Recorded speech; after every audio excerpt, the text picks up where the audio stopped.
going. Mm-hmm. I think a couple of people have got a couple of things they want to do before we leave the red market. Yeah, I do as well.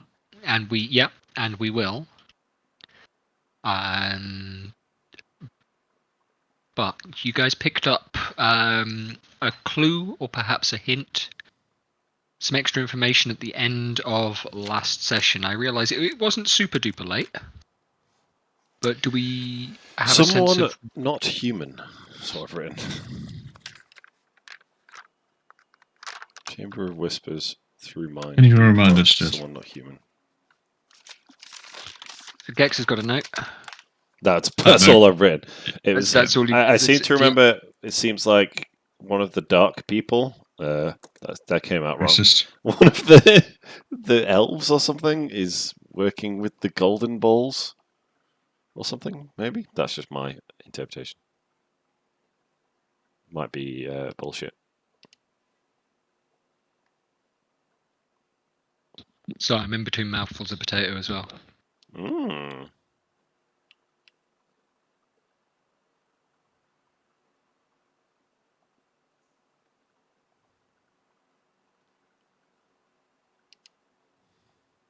What variety of potatoes? Sweet potatoes in a kind of tomatoey sauce with some kidney beans and stuff. Oh, yes. That's food. For rabbits. I don't think you get rabbits in the jungle. Rabbits eat sweet potato? No, I don't think it's jungle food, isn't it? Fucking sweet potato originally. It's definitely temperate America it came from, wasn't it? Umbongo. They drink it in the Congo. With sweet Don't potatoes. say that anymore. Yeah, I don't think you can. We just not pass muster. I think we know who you voted for today. You're all Tory scum. Fuck you. I came out of the voting centre and said very loudly, "That's one for fascism."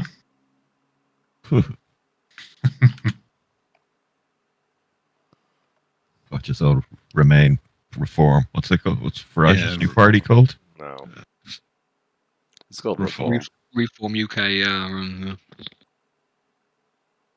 Reform UK into 1940s Germany.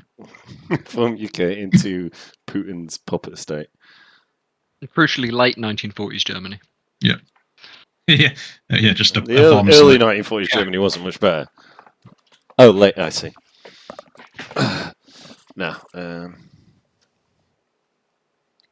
Was that it? Was that all the info we had? I remember trying to get like a location of where they were, I think. Didn't I? I was asking people around. So Gromnon has gone around and found a set of guys who appear to have been city guards who've laid down their weapons and are seeking refuge in the Red Market. And they have... Remember, I convinced everyone to do what I wanted. Oh yeah, secret tunnel. That was it. Yes. Yeah. They have said yes that Gulrod is in his villa. There's a kind of rough way to it that you could go on the thing, but it's likely to be well fortified. If you go down into the Temple of Deep Rock, you can find your way to the underside. And that's likely to be... Yep, absolutely. Beyond that, the other thing they hinted at is that Gulrod is not acting alone or perhaps not under his own ambition, maybe, and that the individual they have described has a kind of grey-green complexion, all horrible and smooth.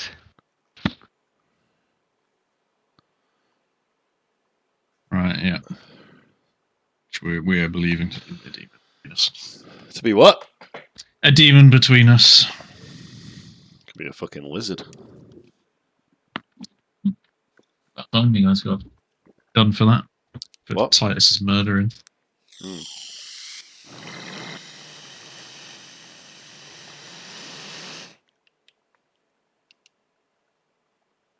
Was that it, Jed? Was there anything else we were meant to have remembered? In terms of those, I don't think so. No, okay. Not from the very end of the session. Yeah, not the important bits. Yeah.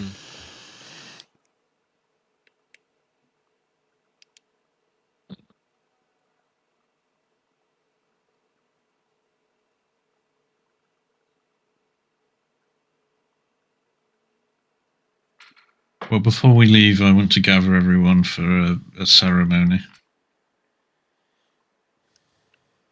Like a Not joining your religion.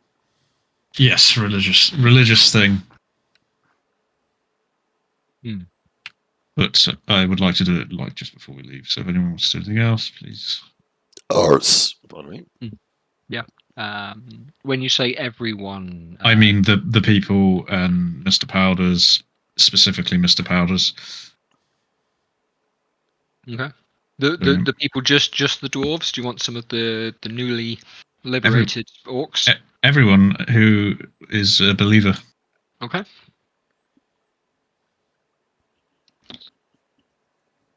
You know, just the room. The whole of the red market. Yes. I want to get somewhere high and take Mr. Powders with me and get him high. I mean, yes. He's already high. It's Mr. Powders. Yeah. Yeah.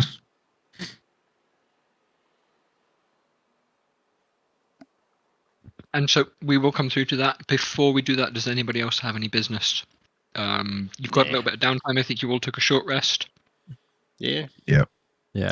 We just needed to figure out, Jed, whether the bands of Bolero had been destroyed or not. Couldn't remember. Oh, yes. Did someone break out of them? In the church, I feel. You used them in the mirror room that was in Claxton's house, and I think you just missed Okay. Okay. Cool. rather than destroying them. So I don't think they've been destroyed from my memory. Okay. I think you just missed the attack. That's and I'm what happy to I roll think. That's what recover Gav it. said. I just had no memory, so I remember throwing them. Mm. No. Yeah, and Tongi obviously wants to check in with orcs. Mm. Check in with anyone that he recognizes, basically. Yeah, absolutely. I've got some. Give me 2 seconds, so Jamie and I will give you some orcs. Yeah, that's cool. Oaks. Tongi wants to kind of try and reconnect with some old friends. Try and convince them that he's the same guy. It'd be hard. Well, no, if he can tell them stuff that only Tongi would know. Like stuff that only orc slaves would know. Well, Just I'd give 'em a good imagine. headbutt, and they'll be like, "Oh, that sounds familiar." Yeah. I'd imagine they're believers in, magic and stuff, having seen lots of it around them. So it's not too far fetched for you to be a different race. Touched by a god or something. I'd assume most of the magic they've seen there would be on the negative side coming from the golden voices. So it'll be touch and go. What we'll do, we'll kind of play it out a little bit, and there might be some rolls, and we'll see what's going to happen. I think this is one of those things that I think success or a failure are both narratively interesting. So that's fine. So Tony, you've been walking with this group for the group of orcs towards the Red Market for a little while. You asked me before whether you recognised anyone, and there were one or two. There wasn't always lots of chatter. Maybe between shifts, there will have been opportunity for chatter, opportunity for orcs to grunt at one another. But also there's a lot of exhaustion. The days kind of blend together. Events are not common, but sometimes the orcs would tell a story that had come to them from a previous generation. Or the few older ones from time above ground. This has been, realistically, this is a generation of slavery, but it's less than 50 years. Now, that means then for many that have lived to, the time of playing, many were born down there.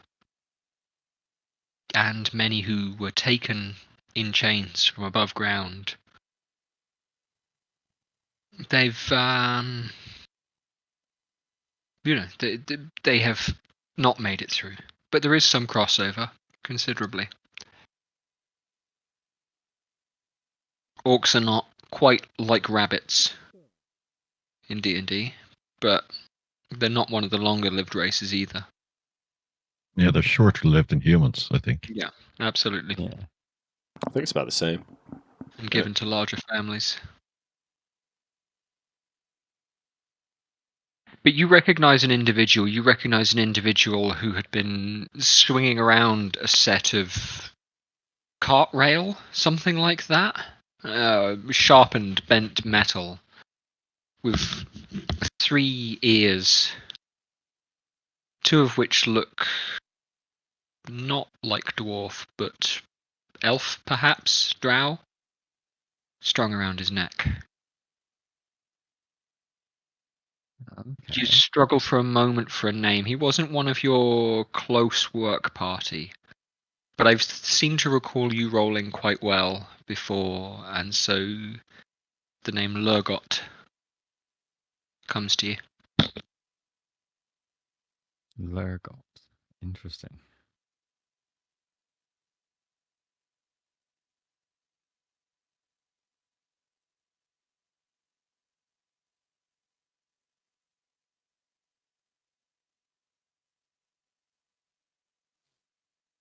Just made a note of that. Lurgot has come with the rest of the group. Seems to have a bit of weight. Some of the other orcs, a couple of them are also looking to him when they're not sure whether they should, follow the party, whether they should advance into the Red Market, for example. When they are being given fairly meager portions of food by civilized standards, he is among the first to eat. So this is an individual that, A, you can recognize to a degree, and B, might carry a bit of social clout. Yeah. I want to head towards him then. Sure. And you will find him in amongst some of the other orcs. You're watching, checking over the bowls, seeing that people are finishing their food and where they haven't, not questioning it, but digging a fingernail into little bits of broth and sucking his hands clean. A few eyes are on you, and he speaks. Mumbles something that sounds a bit like Orcish, but you can't make it out, and looks frustrated. You make out the words, strange light carrier. But he is, perhaps from his... You can give me an insight check, actually, before I tell you more. Insight check, right.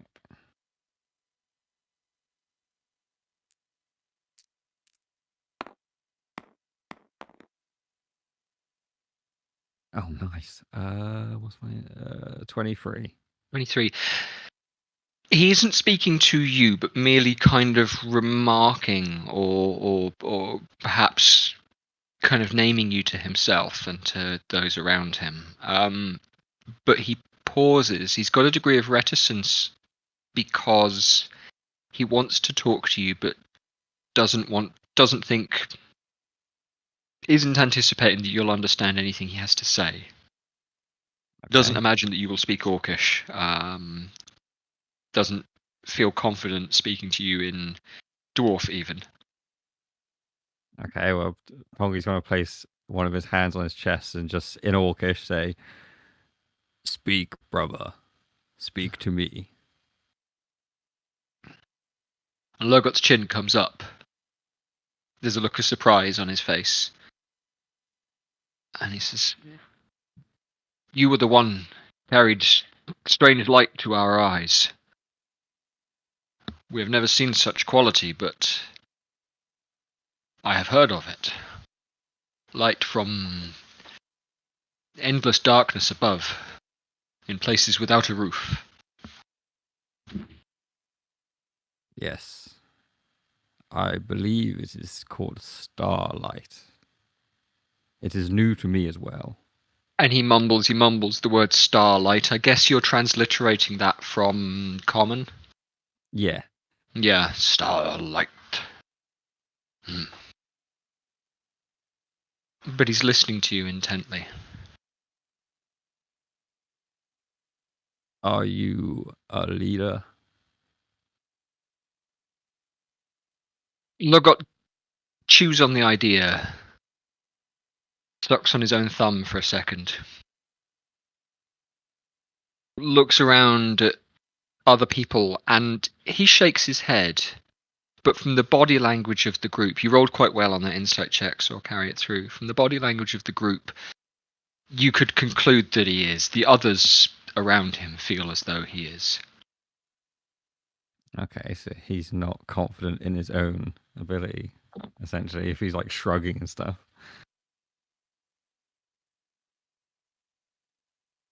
Trying to figure Either out. that or it's been thrust upon him. It's the other Yeah, way to he's like interpret he that. doesn't want to be a Yeah. leader, but the others are like looking to him without him wanting it. You've got to understand, perhaps, if they've grown up in a system whereby they're all any kind of autonomy, any kind of agency, any kind of kind of group identity has been absolutely pulled off him. The idea that an orc can be in charge of other orcs might be an alien concept to him, even. Yeah. But there's another side of that, which is that he wouldn't necessarily want to stand out. It would make him more of a target. Yeah, Even to survival. you. Yeah. I'm gonna point at his like necklace of ears Mm-hmm. and say, is that your clan totem or object? He looks down at his own chest and points at himself. So, Father said we are ear cutters. And when we kill, we take an ear.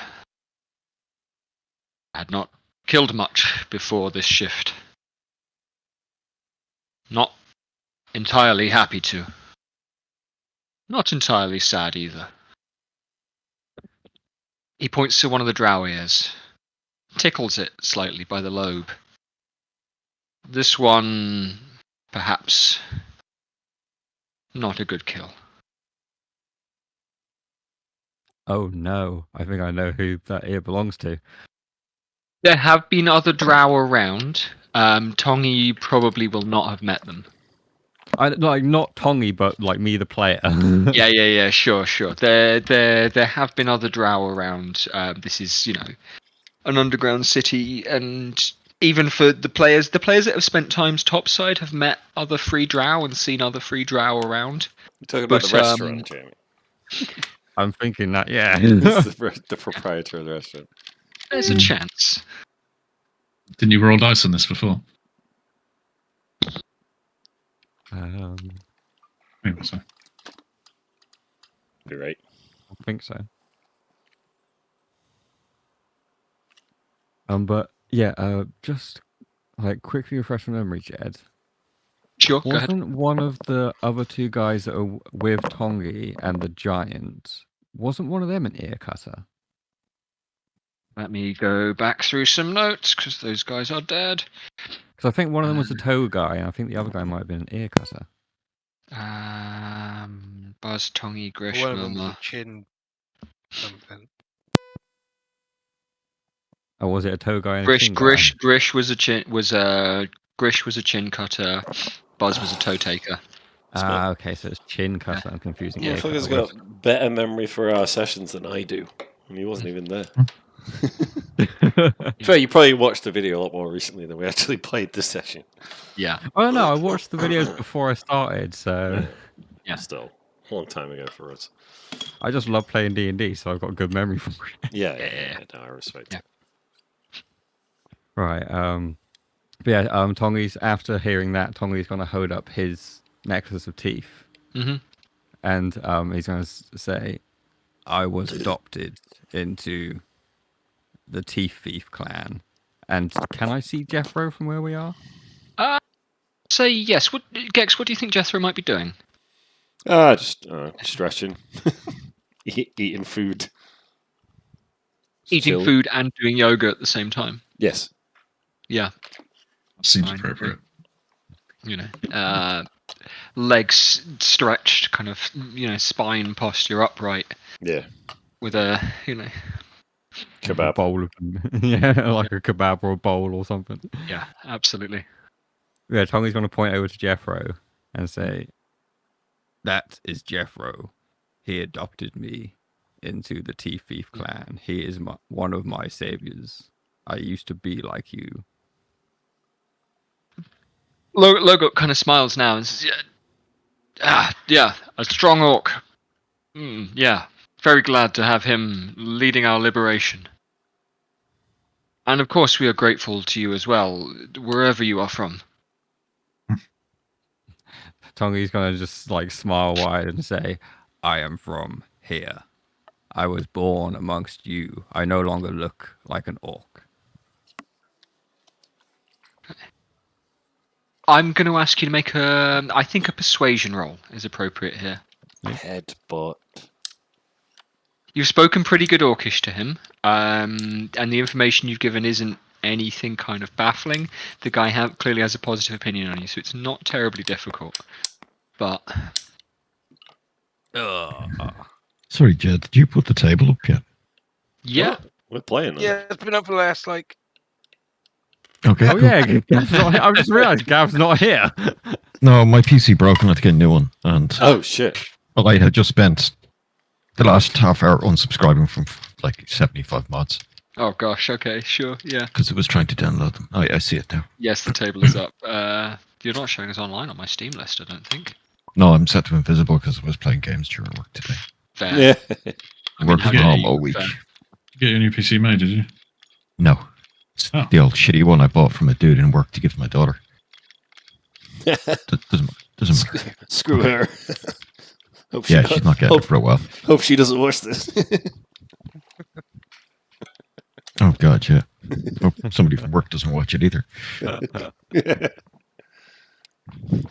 Okay, sorry for interrupting. Gavin right. Smith from Liverpool, born and bred. That's his name. Yeah. All right, so persuasion, yeah. Persuasion. So there was a 9 on the die, I know, wasn't it? Yeah, so it's a straight 9 because I got Straight 0 9. persuasion. Okay. Alright. Lurgot kind of chews his head. Now I'll carry through that insight check. It was pretty good, and you're well attuned to Orcish kind of Mannerisms. facial expressions, mannerisms. Exactly it. Yeah. See, I would have headbutted him, but I'm not sure if orc slaves did the whole headbutting to show dominance thing. I don't want to show dominance.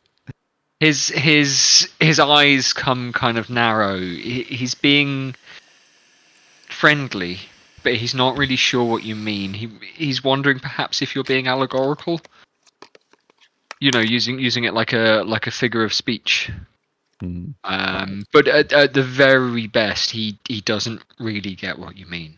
Okay, can I call out to Jeffro? Jeffro, brother, Oh, come here. all right.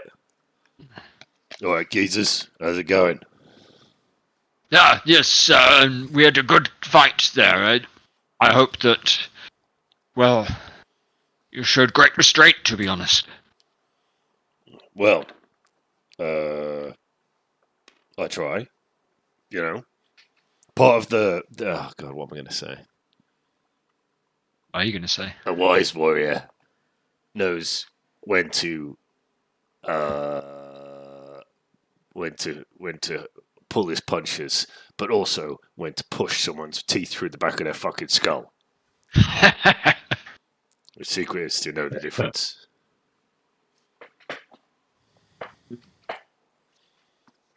Oh, brilliant. Do you guys remember Tongi then?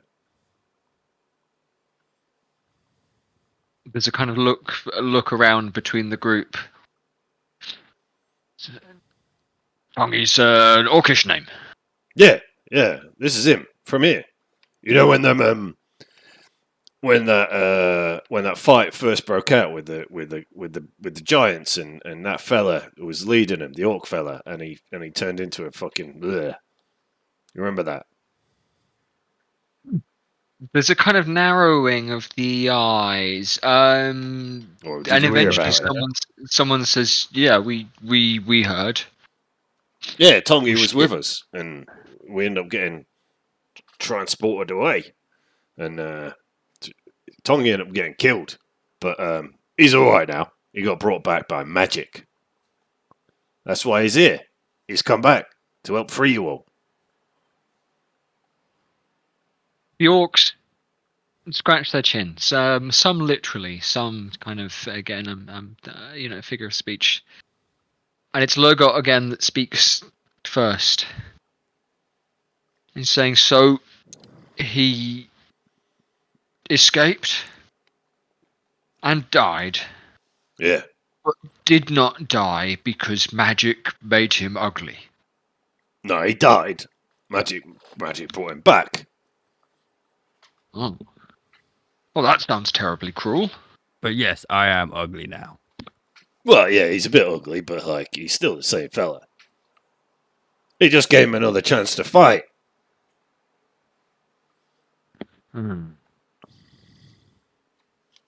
Tends to fight. Not. Normally, death is about relief. Chance to not work anymore. Well, Tongi doesn't have to work now because he came with us. I don't have to work. I never have. I You just wander. choose to work. I wander. I've walked the land my whole life. I choose to run with these fellas over here because they're fighting for what's right, and that ain't work. That's duty, isn't it? Tongi There is some more. felt Yeah, his duty yeah. was to come back here, as did Yeah. I, to help you people. To save my brothers. Yeah. There's some new ideas and some new concepts going into it. I'll allow another persuasion check. Either one of you can make it this time. I'll have a go.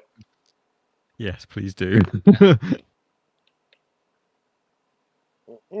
13. I'm pretty sure I don't have a bonus. I'm the same as Tongi. Better than my 9. Yeah, I think Yeah. you're both pretty terrible. Neither of us are talkers. We're not Yeah, intelligent and we're not yeah. talkers. I think you don't need to be intelligent, though, do you? Really? Not when we're talking with other orcs, no. Yeah, exactly. Yeah. No, it's yeah. That's charisma. Some of what I'm going on, some of that is what I'm trying to go over. Is actually what you're dealing with is relatively complex concepts in terms Yeah. of what these guys would expect and how well Yeah. you are communicating that, and Gav. then whether they believe you or not. I just is, thought it's Maybe there it's was some magic bullshit. traditional hello. Is a good. You could try telling me your family lineage. I don't really have one. I was just Or like born a here. Or just Traditional tell hello him the that they fucking names did. of all your mates and stuff. Make When up some bullshit. when Tongi Sprout came out, with us, ran it was away. with Egrin Greenshins and Choke, those other two fellas that died, Buzz. And the Buzz, giant. and I can't remember the other guy's name. Buzz and Grish. and the giant Grish, called that's it. insert Murmur. name here. Murmur, yeah. They all left with us together.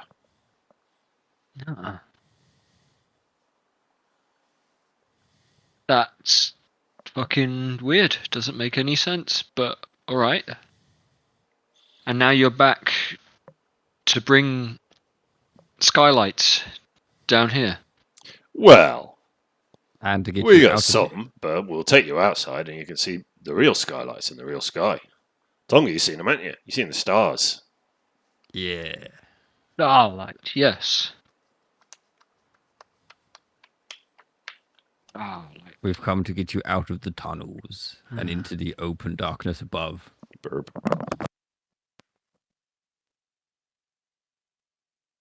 Chain break. Starlight. And now Sorry, just they're grab they're something. mumbling between each other.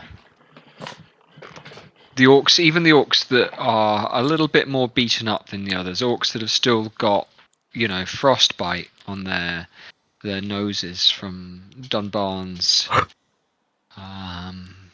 sleet storm. The odd orc that was bruised or spattered with blood from, the slaughtering of dwarves. There's a mumble and two common phrases coming from them. Chains break, starlight.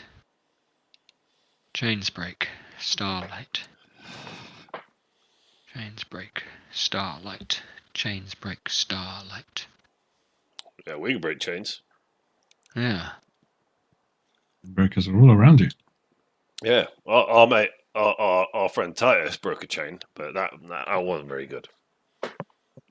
The small man over there, Grom Nom, he is a chain breaker too. Oh yeah, he's great. Yeah. Yeah. Heard him say. Oh, they've known him like a week, and he's fucking great. Good in a fight. How many of the orcs that we're talking to look wounded? Not many, to be honest. You guys hardly hurt. You guys didn't really hurt any of them. From what I recall, there've been a couple of minor bumps, but they've been able to kind of tie things up, patch things up. Oh. I'm tempted to just hit them all with a healing spell right now. Save it. We'll need- Yeah, It will for be it in terms of hit points, no, they are, having been through the short rest and things like that, they're not really hurt. Okay. It was only going to be like an aura vitality, nothing big. So. Shame no one here has minor illusion, because then you could just like That's what I was thinking just now. make yourself look like you used to, and be like, "Look, it's me." It's like, I was tempted to be like, Gav, do you I have just minor checked everybody's illusion? But- character sheet. I don't. Yeah, Otherwise, I a bit of checked everybody's buffage. sheet. Yeah. Yeah. It's fine. They don't need to believe you. Look, I was about to say they don't necessarily need to believe me. They just need to know that we're here to help. Yeah. That's what I'm trying you to. don't- I'm you trying don't to need to reconnect believe with us. across. just know that we're here to get you out of here and kill them golden Yeah. cloaks. Just know that not all dwarves are bad. Gromnom Yeah. helped save me. Gromnom's dwarven friends are fine with us And if we're the fine with them. big boss dwarf has agreed to free all of the orcs If we deal with the in golden exchange boys. for our help.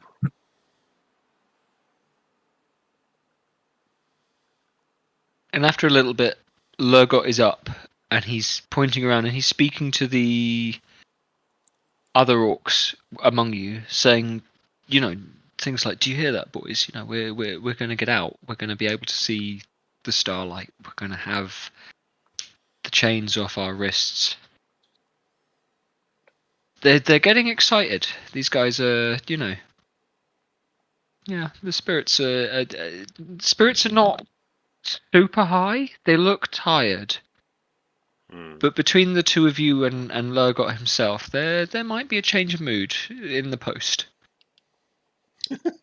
They're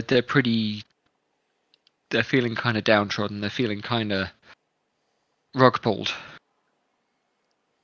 Not sure what to make of it all. Gronon is able to get a glimpse of this. He's able to get a glimpse of the change in demeanor, the change in kind of energy for at least one of these orcs. Okay. And you wonder then if this might be a time to build upon that, to capitalize upon that. Yes. Well, I would hope that I've spent some time gathering together the people I require. Mm-hmm. And I would like to tell me what's the red square look like? I'm hoping there's like a statue I can climb upon. Yeah. So Climb the on market, Kremlin. the market effectively, it's so called principally because the stone is streaked with red, almost streaked like bacon, kind of blood meat red Cool. in the stone there. Redstone. Yeah, in amongst the white and the kind of ochre colouring of most of the stone underneath where you are, there's some of this, and that's not uncommon in Mazenor, but it's particularly prominent in here, which is hence the name. It's complemented with then red lighting in certain places, kind of shades on some of the lamps, but that's a hint and a compliment rather than anything else. In terms of the layout, it's not in itself a huge chamber, and it has what I want to call a kind of processionary feel to it. But it's well enclosed at each end in terms of the entrances. I'm trying to think how to describe it without kind of drawing things up. So it's not a huge chamber, but you would kind of snake back and forth a little bit, and then there are if the corridor of it, that's not a visible color at all. If the corridor of it, the entrance is over here that you guys came through, the corridor of it would kind of snake back and forth a little. But then there are holes in certain walls where things can pass through. So where these corridors, for example, go close to one another, the stone has been hollowed out to see and to hear through. So you can see what's going on. It's a little like being in a horrible subterranean IKEA. Okay, yeah, I'm with you. And it's enclosed and It is literally enclosed. The ceiling is a bit higher than some of the other tunnels, and there are areas where you can get above the crowd, especially with a boost. Okay, well, I will head to the biggest open space with my young man, Mr. Powders, and attempt to get higher than most of the crowd. Yeah. And using thaumaturgy, I will begin to speak. Yeah. You've been able to find a spot, kind of scope it out, a spot that'll probably hold the most people. A spot where you'll be able to see in both directions up and down the corridor. And you've been able to get the word out so that those who are loyal to you can kind of build a bit of excitement and get people to come. So the chosen one's going to speak. He's going to let us know what's happening and what's coming next. Dunbarn, the Storm Cleric, is not speaking to you, but is keeping nearby. He's actively kind of tending to people that you want, if you know what I mean. So he's also trying to helping Dunbarn, Jed. If that's help okay. Dunbarn. Yeah, absolutely. So Dunbarn has been keeping half an eye on Gronon, but basically making his way through the market himself, also offering ministrations and advice and news of the upper city. People are asking after loved ones. People are asking, what's going on? What are the storehouses doing? What's Highcleve doing? I want to have a chat to him, but I don't want to interrupt Sam's bit. So let Sam do his bit, and we can do mine on the side. Absolutely. But yeah, Gronon, you are able to build a fairly decent crowd in the area that I've circled there. Cool. So I can't remember. I proclaimed that I was starting the religion, right? And we were calling ourselves the Chainbreakers, and there was a big chant. But I can't remember if I made Mr. Powders the leader of it. So that's what I want to do now. Okay, sure, yeah. So I want to... Yeah, so I will hover up above the crowd. I will draw my staff and bellow with thaumaturgy as, everything fucking my cloak goes and whatever. Yep. Brothers, this is a most auspicious day. The day of the freedom of the slaves. The chains are broken and a new religion is born. In front of all of you now, I will anoint a chosen one to lead you into the future. Mr. Powders. And then I'll do, I don't know, like as if I'm knighting him as a sir with my staff. Yeah, great, cool. Do you swear to uphold the values of me, your... I don't want to say messiah, what's another word for it? Chosen one. Prophet. Yeah, thank you. Quiz Your that's prophets.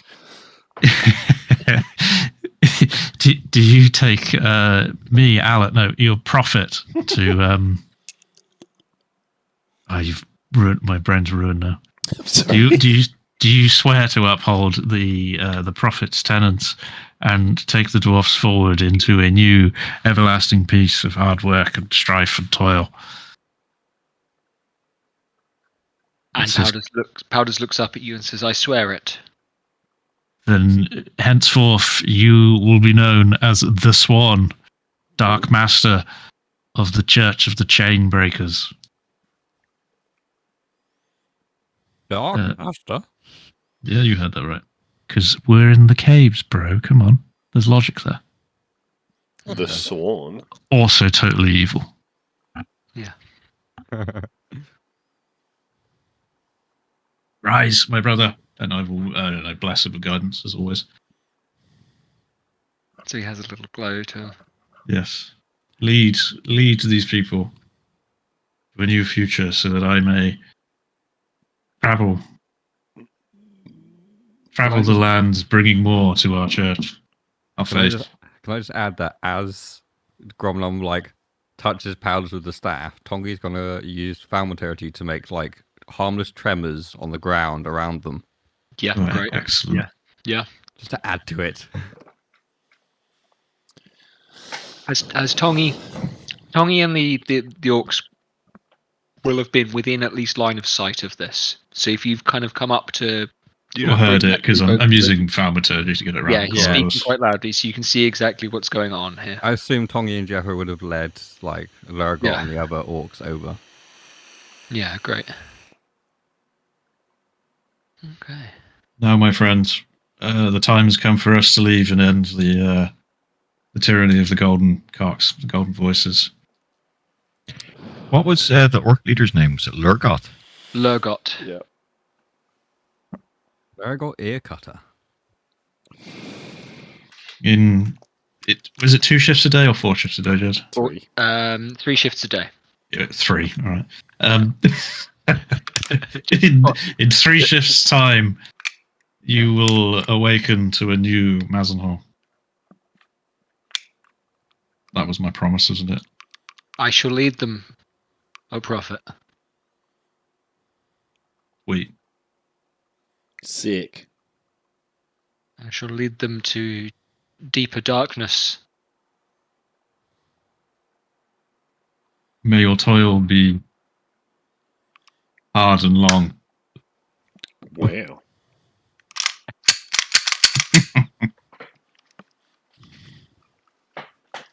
Cool. Yeah, that was all I wanted to do. I wanted to leave with a leader in place. So that I'll start a slow clap. I think so getting a bit of help then from if Jethro is going to start clapping and cheering, if Tongi's going to contribute towards that. Now I'll give you the choice there, Sam. Now I understand what Gronon is going on with and what some of what his motivations are. So I think a deception check can be in order, or I'll give you performance is the other option there. Ever give me an option that has deception in it, Jeff? Yeah, sure. Otherwise- Yeah, Absolutely. because he's always going to pick the Yeah, set. but you can make the check with advantage because you have had help from your party mates. Is what I was going to say. Co-conspirators. Wow, great Yeah, advantage. How many Do I times get has this promoted happened? at least? That happened to me the last Yeah. season of Oh, Bristol. yeah. 21, just.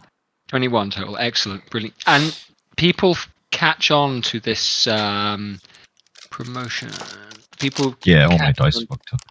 Okay, great. People catch on to this flap, this cheer, and Whoa. this comes as a wave. This smattering of dwarves, these hungry, these dirty, these wounded and sweating dwarves begin to cheer hoarsely at first, and then Powders on the platform with you stands and raises his hands, and the cheering becomes a chant. They begin to chant, "The Swan! The Swan! The Swan! The Swan!"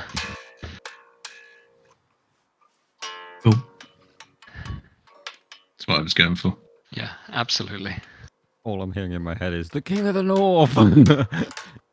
I've just started a fucking dark cult. Sweet. The look on Mr. Powder's face is shock, maybe, but also like you can see the cogwheels turning behind his eyes. Yeah, I've just given him like free reign to an entire city. Yes. Yeah, so I'm sure he's aware of what I'm asking of him. Yeah. You've spent enough time talking to this guy. The sense in which he really does want to believe that what you're doing benefits him. But he's not stupid enough to think, okay, well, this is, an actual altruistic duty that I'm expected to carry out here. Yeah. I'm going to piss. While I'm away doing that, have a think about what you all, as a group, would like to do next. I think, Gav, you want to have a little conversation with Dunbarn? Yeah. But beyond Let's that, go. we can... Mostly about Gromnom's religion. Okay. Yeah. So I'll just give you a heads up, Sam, that I believe, last time I checked, lawful good, and Lawful neutral, at least. so the greater good, so kind of neutral. But How can I'm you be thinking- lawful as wanting to be a necromancer? Melted a granny. I have never raised anyone from the dead. You'll that be consent. definitely eating someone Well, it's like, there. Continue. I was thinking there's going to be some conflict, just as Gav to Sam, Oh, between yeah, probably. me and you, because I'm also quite religious, and I'm thinking, depending on, so all the other religions in the world are, nature, water, earth, air, fire, wind, whatever, technology, and I'm just going to start going down the path of querying what your religion is. Like, is it human ingenuity, self-reliance, whatever it is, the concept, the base concept that forms it. So, like, I'm not trying to be antagonistic, but I'm just going to query it. Sorry, And- I got plus 13 deception. It's fine. Yeah, no, that's fine. And I Yeah, you honestly don't need to warn me. It's absolutely fine. cool. Just letting you know. Yeah. I appreciate, having the conversation out of character before it comes up in character. I think it's a good idea. With things like that. So I'll encourage that as a conversation. But while Dunbarn then is walking through before this episode, before this speech is given, what's your intent then, Gav? He's aware that you're nearby. Oh, well, I'm priestly and civic duties there. I'm like a trained doctor as well, so I'll be helping out around. Yeah. And fixing people's injuries the old-fashioned way. Yeah, patching wounds and but just like when he uses the word prophet, when he uses like certain terms, I'll be just looking at Dunbarn and giving him a raised eyebrow type thing, and we'll be chatting, and we'll go, and I'll be asking him, what is this religion? I know he's talking about freeing the people, but like, what are its tenets? What are its beliefs? Do you know? I haven't known the man that long. No. I was aware that he was rabble raising down here and had trusted Sigismund to keep a rein on his flock. We've had some strange winds blowing above the city recently, so it's caught a lot of my attention, but I had no idea he'd gotten quite such a following. Well, I mean, if all he's preaching is the self-reliance for dwarves by themselves, and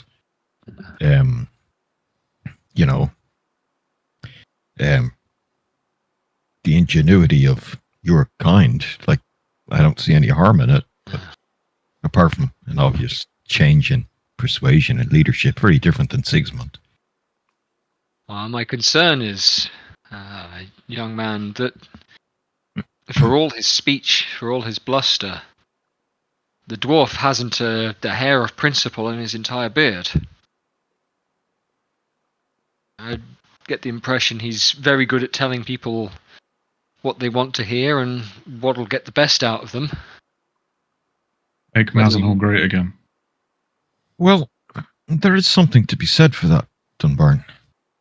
The coming months are going to be turmoil for this community. the city. You've already got the division between the high and the low city, never mind the reliance on the orc. Maybe a bit of unity under a different voice could be worth something. To play devil's advocate.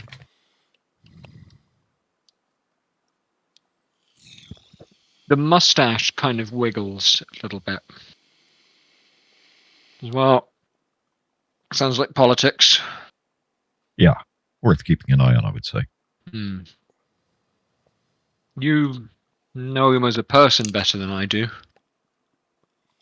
I've known him for all of 1 or 2 weeks, and he's helped us in many fights. Can't fault him there. He's And he capable then. seems- Oh, pretty. Yeah. That's a concern as well. But, you know, there are checks and measures in place to make sure no one dwarf gets too much power. Well, like he said, he'll probably be traveling with us. We have bigger fish to fry. Yeah. Let's see what he wants to talk about. And to skip over then his speech. Dunbarn's nose is cocked and wiggling there. But he catches you at the end and says, listen, the folks down here are not safe, not doing well. I can help a little bit with them. Do you have a sense of where you're going to go next? I think we're to seek out Skullrod and this creature he's with. We have to end. Assuming the gold. What are they? Gold cloaks, Voice? gold armors, golden Gold voice. Assuming the golden voice are fanatical and will not change their mind, then unfortunately, I don't see another way but chop the head off the snake and keep chopping until somebody realizes it's not a good idea to stand up to reason and logic. And then, once that's done, if we achieve it, I think it's best if we, with the help of this Lurgot here, lead the orc group far enough away from here so there's no influence either way anymore. We were thinking the Midlands. The area had been depopulated by the passing of the comet. There could be farmland there. My friend, Tor, would be able to help them with crops and the understanding of the land for the first few seasons. He nods. So, That's as "Alright." far as I had planned.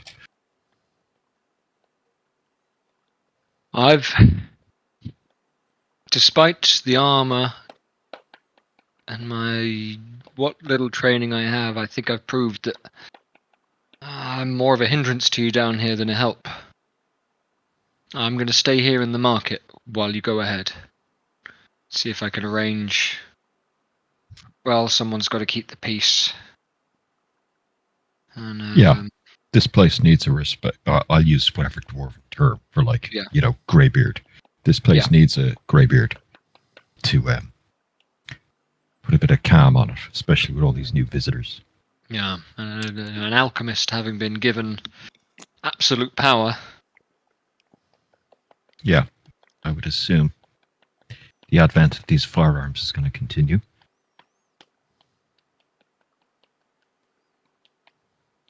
I forgot about that. We should probably set up some sort of amendments. Firearms, just fucking, what is it?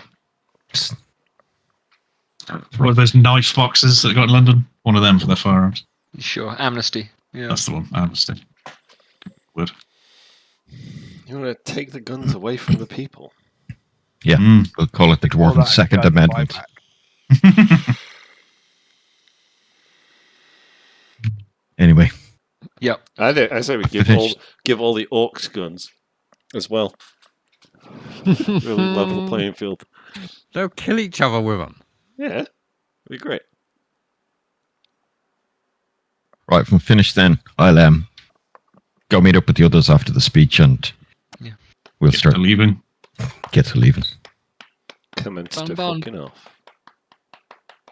Donbarn has a walking stick with him. Now, you've spent the time talking to him, Obadiah. He has a staff that wouldn't be too short for you. It's a little long for him. It's made of a dark metal with a twist around the top in a way that suggests lightning bolts. As you're going to leave, says this is about as much help as I can offer, if you'd like it.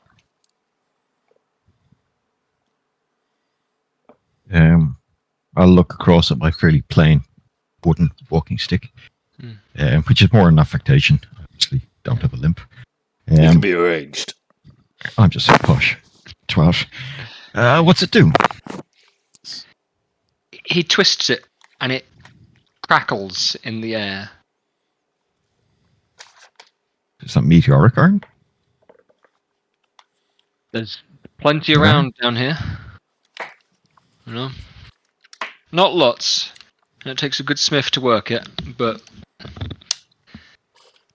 a man of my aspect. Thunder and lightning. Good to have at your fingertips, Take it with you, if you'd like.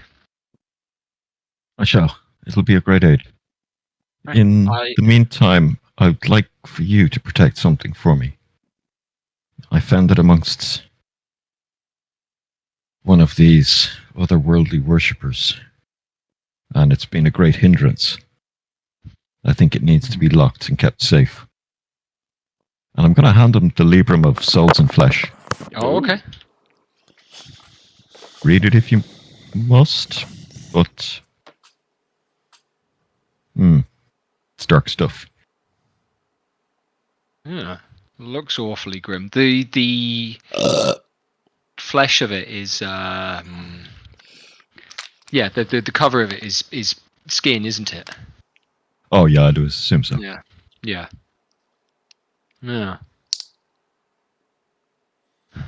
You picked this up on the way, did you? I have studied it somewhat, and learned some magics from it, but it is... I've been reticent to deploy them. Yeah. One should come to know his enemy, though. True. Yeah. Oh, and well. Just to mention about that, the natural form of our true enemy seems to be susceptible to dark iron, this metal, the sky iron. Ah. You'd recommend having a round or two in every bandolier, perhaps.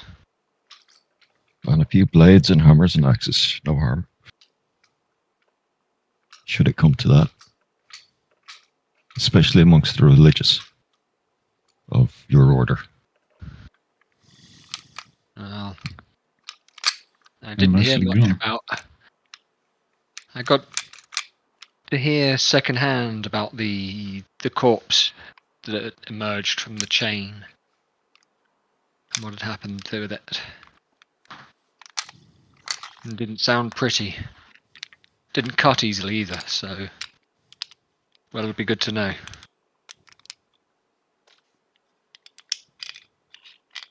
But he nods.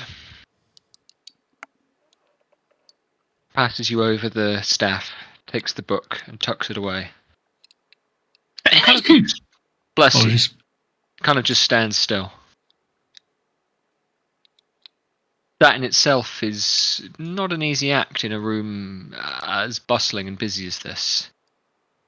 And after a little bit, the crowd are moving around you in a way that Dunbarn's stillness is uncanny almost.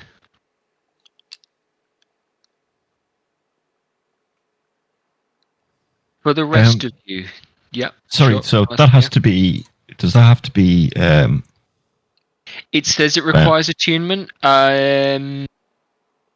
right, no worries. For the I have other purpose tools. of having spent the time with it, yeah, I will. I can go without it for the time being. Yeah. It's fine. Yeah, take it with you. You'll need to spend some time on a short rest attuning to it. For the rest of you, Gronon's kind of crowd is dispersing slightly. There is a chatter and an excitement in the air. People keep throwing glances back up at the plinth on which powders the sworn Dark Lord. Master. Dark Master indeed, yeah. And Chainbreaker.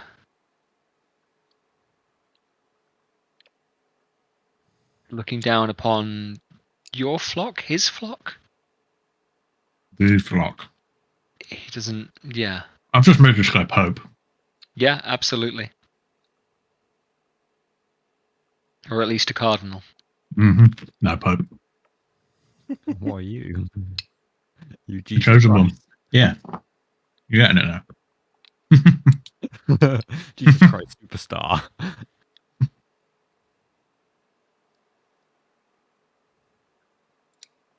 Yeah, let's just skip to leaving if that's right, Jeb. Unless there's anything else you want to add.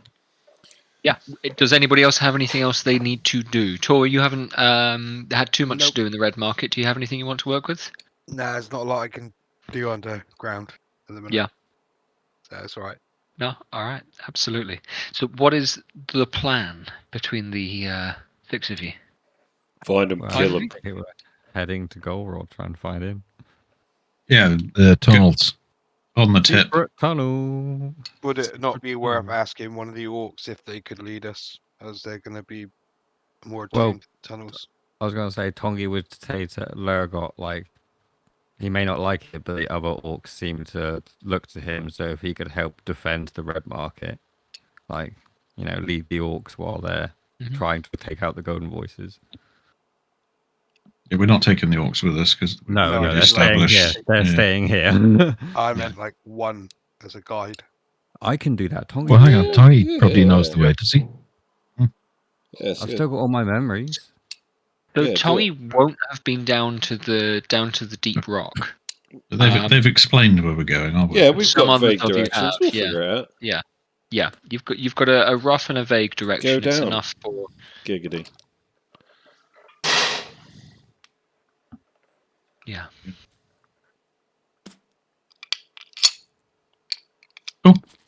But yeah, so to the secret tunnel at Deep Rock then. Galactic. The way that you all have been before involves lifts. And it's not hard to find that lift down to the deep rock. It's really quite close to the red market. You leave the way you came in, pass out through this silent passageway, hearing not even your own footsteps for a few meters before coming out the other end again from that light. You look back and the hatches in the doors in the gate close. But there are excited, hopeful faces behind them, where before they had been desperate, hungry, tired. And find your way towards the lift by which you had previously descended down to the rock face, the Temple of the Deep Rock, the mines beneath Mazenal. There is a problem, however. What? The lift mechanism was previously powered by orcs, turning cranks, working chains, running the mechanism. The last time you tried to come this way, the lift kind of cage had been stuck 3/4 of the way up. Jethro had made it onto the platform before Obadiah decided to take a teleportation circle for the group to escape. And upon arriving at the lift entrance, the lift chamber, you come across a couple of bodies, dwarves slain in violence, broken at the elbows or the neck, bleeding from the legs or the face, but no lift. Mhm. Looking down, you see the cage top where the cable keeps it suspended, dangling. It's maybe 30 feet below you. So we have the same problem as last time. Well, not exactly. We can rope down. We've got climbing rope. Just But tie the then- rope off somewhere. How Can't do we get through the past? lift, though. Isn't the lift an obstruction?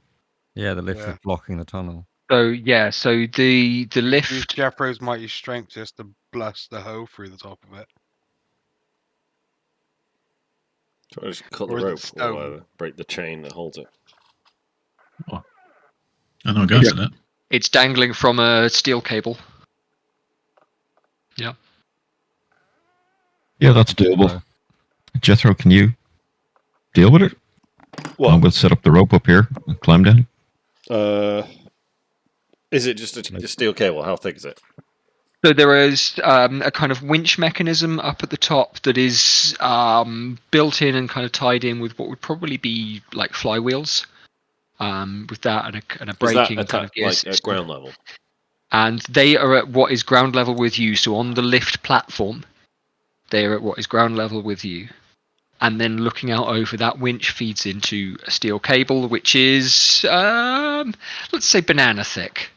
That's a good measurement that we all can Good understand. standard unit. Can Yeah, I borrow that fine stuff you got there, Obadiah? No, Well, I don't want to snap me spear. I don't want to damage dump and stuff. Fine. Mm. Well, can we Uh, just release the winch? I was just going to break the fucking thing, but yeah. Tongi's going to pull out the scimitar plus 1 that he's got and hold it out to Jeffro. Yeah.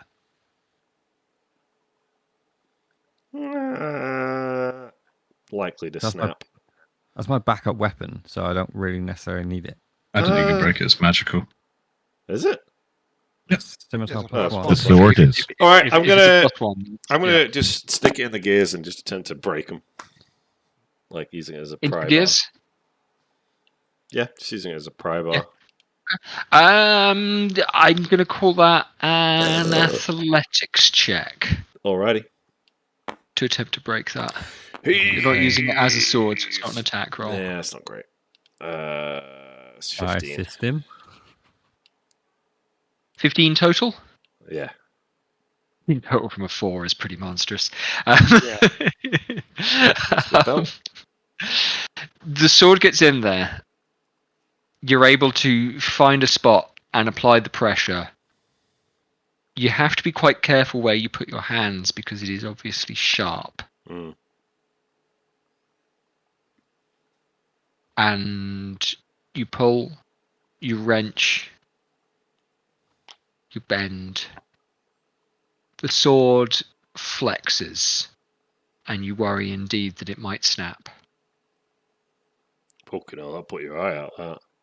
But eventually nothing gives. Huh.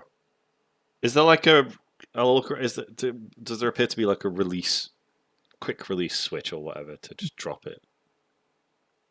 The more intelligent option. That sounds like an investigation check. Alright. Oh no. 0. Wait, no, that is a 1. That's a 1 on the die. Yep, that's 0. Yep. Okay.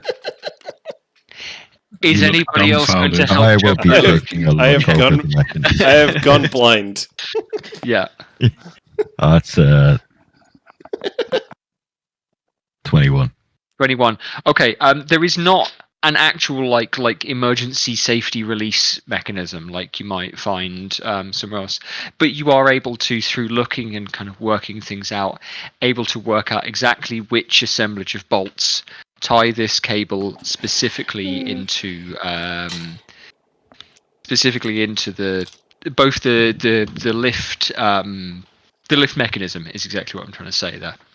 So you can work out exactly what you would need to remove in order to kind of completely free the cable.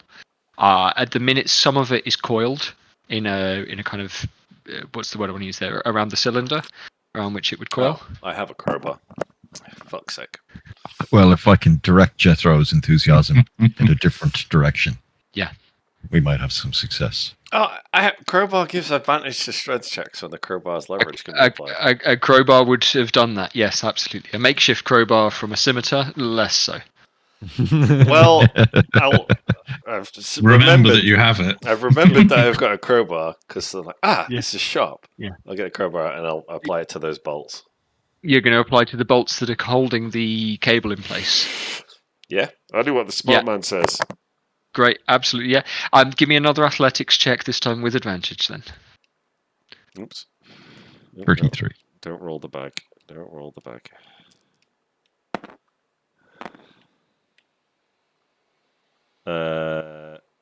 Eight. That's a total of 33 from those two dice, but it is See, I 29. predicted it. 29. 29. You're able to find a particular wedge. You suss out which bolt is holding which amount of tension, and you wrench it. And it moves. The stone cracks a little. Good. The steel bends a little. And then you hear the roaring of noise as the weight of the entire lift is imbalanced by these 4 bolts in the rock. One of them has lost tension, and the other 3 cannot hold that much weight the way they are upset.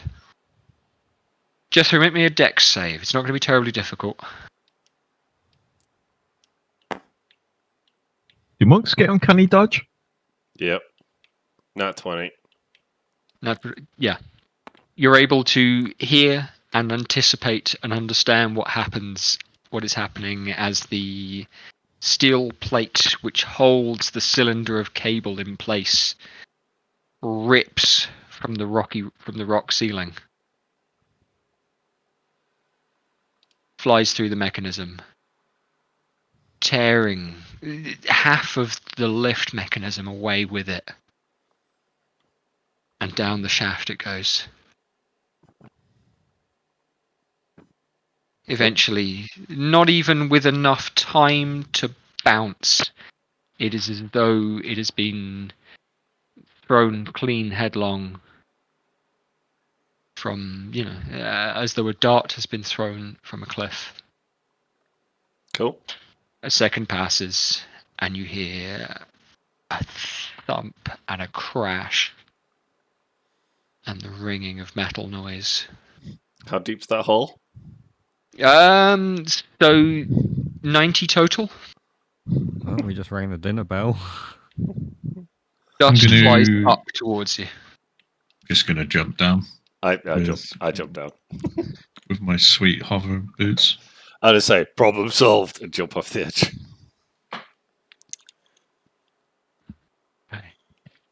Ugh.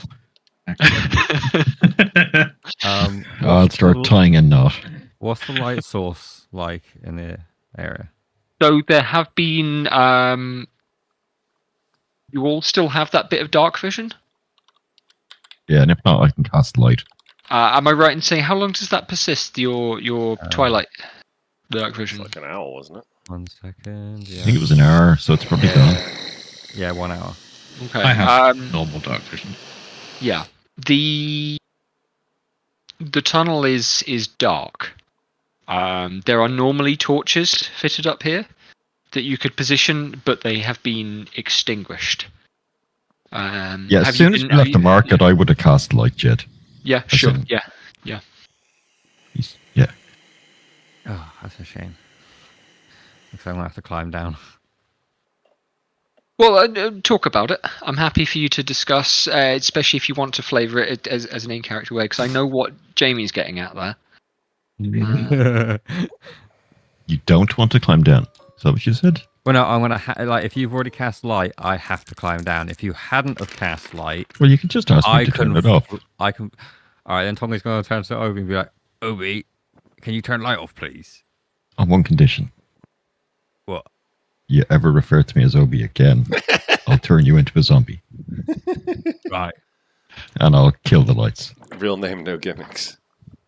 And then Tongi's gonna grab Obadiah and then use Steps of Night. Boy, that wasn't part of the deal. And I'll fly us down there. Okay. Absolutely. In which case, that just leaves Tor. Now I know you Poor have a Tor number in of the dark, beats. We're talking he'll fly, figure can't it he? Yeah, I'll be with him shortly. I'm just thinking what I want to turn into. How you'd like to get down. Yeah, Yeah, exactly. COVID bat. absolutely. COVID bat. Put the COVID pangolin. Now, flying fox, one of those giant Australian bats.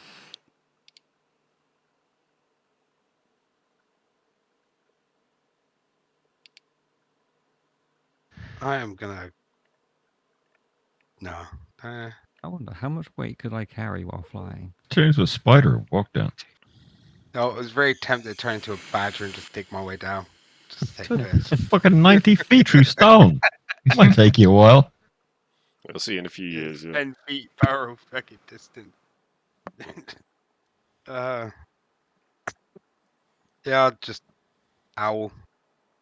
I'm pretty sure it's giant. Yeah, Yeah. giant owl. 120 feet dark vision. How big's it right now? So, It's a Tongi, large beast. if I have this light spell in effect, does it hinder you in other ways? Some ways, yeah. All right. So, should the combat happen between ourselves and the other dwarves later, it's probably best for you to stay away from me, because this is the only way I can see down here. Okay. I can help you see in dark if you need to. Oh, well, I could cast dark vision myself, I suppose. Did I prepare it this morning? No, I Question. didn't. What was I thinking coming into a cave? Well, if it's no hindrance, that would be a great aid. So yeah, has my eyes of night has run out for everybody, yeah? If it only lasts an hour, then yeah, you spent Yeah. over an hour in the red Yeah, market. we did the short rest, didn't we? Yeah, so yeah. Yeah, I can help when we get to the bottom. Oh, So once we get to the bottom of the once everybody is reconvened at the bottom of this tunnel. yeah, we'll wait till just before the fight. Probably have to proceed pretty quietly from here on out. Yep. Even though we just, rang the dinner bell. We dropped a fucking Yeah. 10-ton lift down the shaft. We just rang the dinner bell for everybody nearby. Oh yeah, 90 feet can't damage me, by the way. I've just checked. wow. Yeah. Yeah, so you like fucking superhero land at the bottom. Yeah. Fucking monk. Casually It's a glide down behind you. It's a max of 54 damage, and I can negate 55. Amazing. Fucking Yeah. I'm not going to. Do we roll it? No. Please don't. A step and a drop for Jethro. You feel the dark light whip up around you through your hair. Now, Jethro does not have dark vision. Do I not? Yeah, he does. I think Yes, I orcs do. have 60 feet. I'm like, yeah, notoriously like the only one in the party that had dark Yes, vision. until that's Tommy what I'm joined. remembering. Yeah, yeah, that's true. Yes, because And I come around my sick 300. It was notable that we had a party where only one member had. that was Dark yes. vision, it was Sorry, I me. was misremembering. Yeah, Yeah, absolutely. Jethro, you see the ground reaching up towards you, and you're able to reach the air. Feel it. Lighten yourself. I waft my arms really fast, hmm which does nothing, but I feel like it does something. Yeah. Anticipate the fall and the crash. Gronon, similarly, you descend. Time yourself perfectly with your hovering boots. Are you taking a long fall and then slowing yourself quickly with the hover boots, or are you just taking a gentle descent, activating the boots to begin with? Just a general descent. Yeah. Smokes a pipe Yeah. on the way down, like. Yeah. My cape is billowing crazily as I come down, obviously. Yeah, absolutely. In which case, Tongi holding Obadiah are not far behind. And then Tor, you are taking on the form of a giant owl. Is that right? Yep. Gliding down there nice and quickly. And now, Tongi and Obadiah and Gronon are all travelling relatively slowly. Are you going to pass them by on the dive?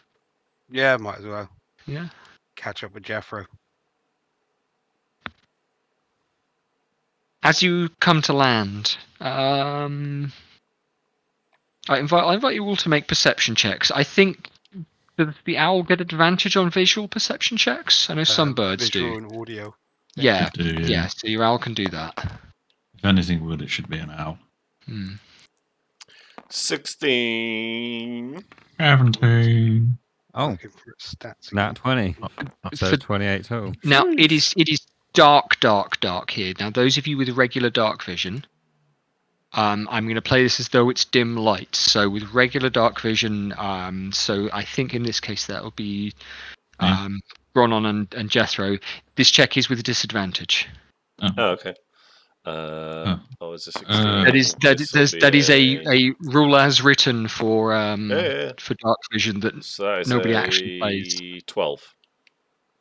Yeah, same. So do I roll normal then? Because I've only got dark vision. If you've But got I do natural, have if your owl has natural dark vision, so yeah, please again roll with disadvantage. Oh yeah, roll normally because it will cancel each other out. Yeah. But it also, I get a bonus for hearing.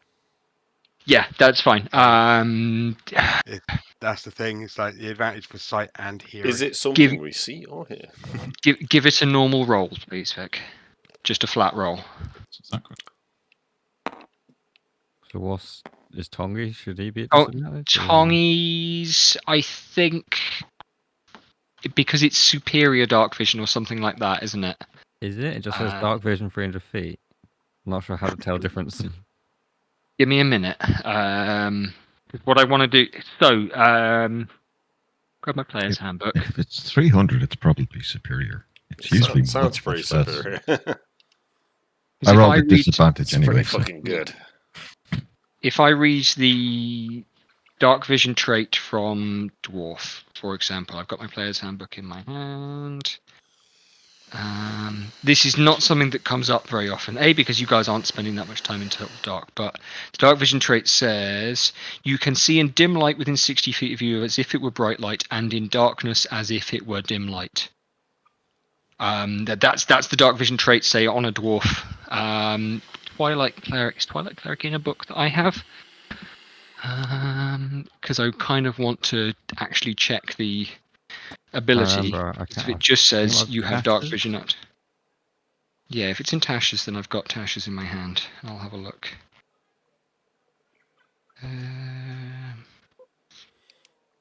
Peace Domain, Twilight Domain. And you can see in darkness as if it were dim light. That's what it says explicitly again. So yeah, so these checks will be with disadvantage except for the owl, which is a normal roll. Which was 20. Damn it. I had a nat 20 on my original check. Roll it again. If you don't mind. Keep 20. Yeah, so keep- 10. keep- Probably done with disadvantage on it. Alright, yeah. so 18 total for me. 18's not a bad roll.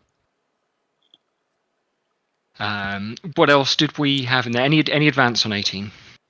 20. You had a 20 total for your owl? 12, me and Gex. 12s? Yeah. Obadiah? No, 8. I rolled a Perception disadvantage. check. Yeah, thank you. Yeah, 20. Okay.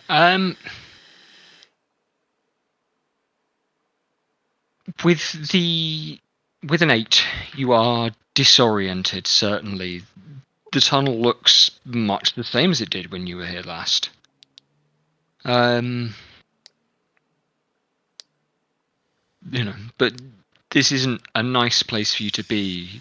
The metal beneath you is sharp and horrible.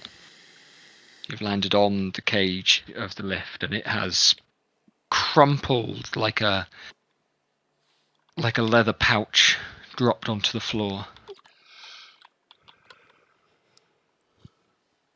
You're eager to be out of there. For a 12 for Gronon and Jethro? Yep. This place certainly looks as though it has been. It is abandoned, and it is abandoned in a firm and sudden sense. There were bodies up above you, around the entrance to the chamber. You can pick up on some of the mess left the last time you all were here. Seeing just far enough to see and smell some of the burn from the explosions, some of that powder residue stink. It still lingers a little bit. Mm. The place hasn't been cleaned up. It hasn't been used. It is in some ways exactly as you left it. And the air has a stillness. Now, Tongi, coming up to an 18. You're less familiar with this. You haven't been to this tunnel before. And so, again, you see the mine lift mechanism. Pieces come together when you realize this is. You may have been the individual powering this for years of your life. There are tools which have been left between shifts, piled up on racks, hard hats and the like. There is in the air a smell of blood, of burnt powder. And you can see well enough that down the tunnel there are dead dwarves in various stages of mutilation, combustion almost. There are marks out in front of you on the floor in a circle. You do recognize this form, this arcane form, similarly to the teleportation circle you took from Hyluri to Hala just a couple of days before. The dust around it seems settled. It's simply scratched into the ground. But there's no glimmer, it lacks some of the luster as the one in Duke Haller's basement, for example.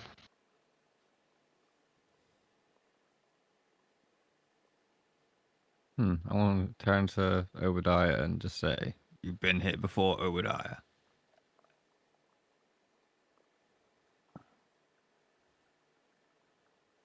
With your 18, there's a couple of other things you'll notice. And tour ahead with the 20. I haven't got anything. You're in the same bracket here. You guys notice a couple of other things. One is how quiet it is in a way that goes beyond what there was above ground. But there is still a clink, clink, clink of chain in a way that doesn't really make that much sense. And in the wreckage of the lift on what you have landed are the bodies of 3 dwarves, smashed upon landing.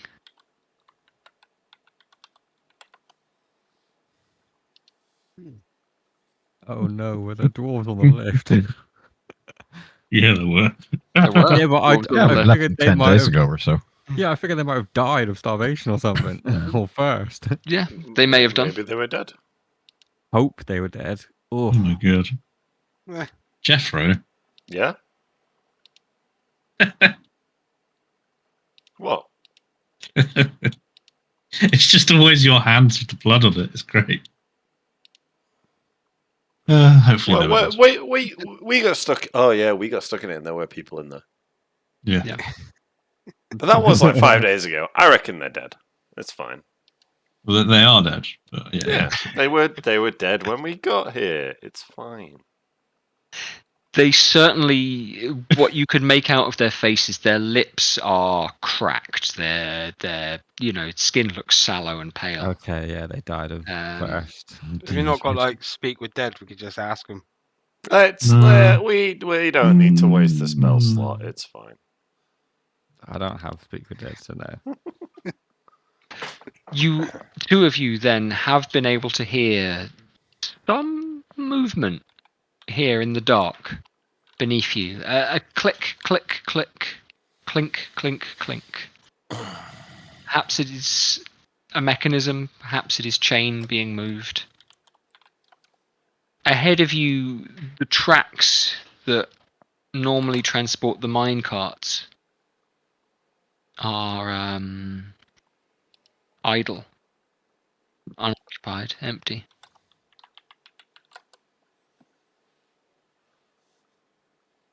Okay. You know that to go to the left leads you through to the temple of the deep rocks, Sigismund's own chamber. But you could take a right. You could follow ahead. Is there any way of telling which direction the sound is coming from?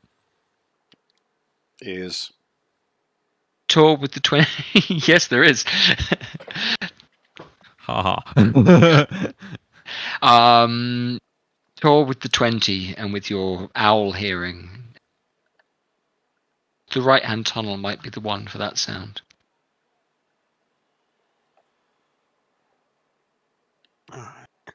If you wish to find out where it's coming from. I haven't heard this for just those 18. follow the bird. You just ask the bird signaling. What's these fucking noises? Why is there an owl in here? Yeah. All right, yeah. Tonga's going to quickly go ahead and share his dark vision with Obadiah, Jeffro, and Gromnom. I don't know if Torn needs it. Curious, if I summon a salamander, will it light the area? They emit fire, don't they? Yeah, it would have a light effect. I'm gonna rule unless there's Am I not Be going to dim be light or there? something around them. Yeah. Yeah, now I'm gonna rule it is bright light for 5 feet and dim light for another 10 feet. Okay, it's good to know. Good to Yeah. know. Should I Not go lots. ahead and share? Eh? Should I go Only ahead? if I summon it, it goes wrong. Would you like to Well, share another round? Would you like to share dark vision with everybody? Yeah, like I don't know if Torn needs it in owl form or not. Do you need 300 feet of dark vision in that form? It would be preferable for when I come out of owl form. Would it carry across? I'm gonna not- rule that it would. Okay, cool. Yeah, I'll share it with everybody then. Owl form is not great for combat. And I'll burn a Small. first level spell slot to do that. Mate, if we find a bunch of fucking dormice, that'll be fucking Actually, sorted. I could stay above them, just hovering around and swooping down, attack, go back up. How tall's the ceiling? Exactly. Well, 7 feet. shall Taller we? than a dwarf. Let's I will go. say. I'm trekking on. Yeah, it's not as it's the ceiling is similar height to what it is, but it's not more than 20 feet. Cool. 20 feet's plenty taller than a dwarf. Yeah. That's going to be at the highest points, but it might vary. Yeah, I don't think they get flyby anyway.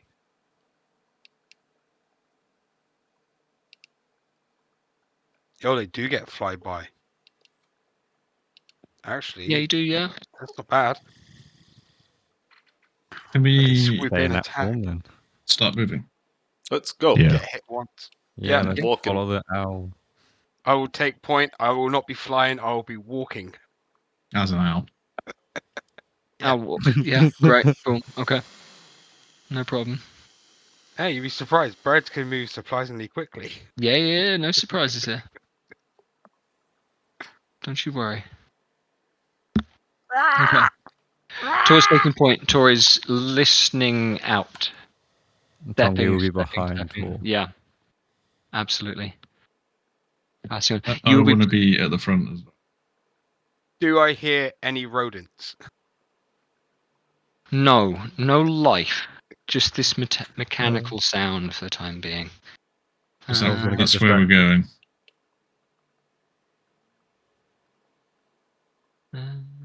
Tell me when it comes into earshot of us on lower as well, I guess.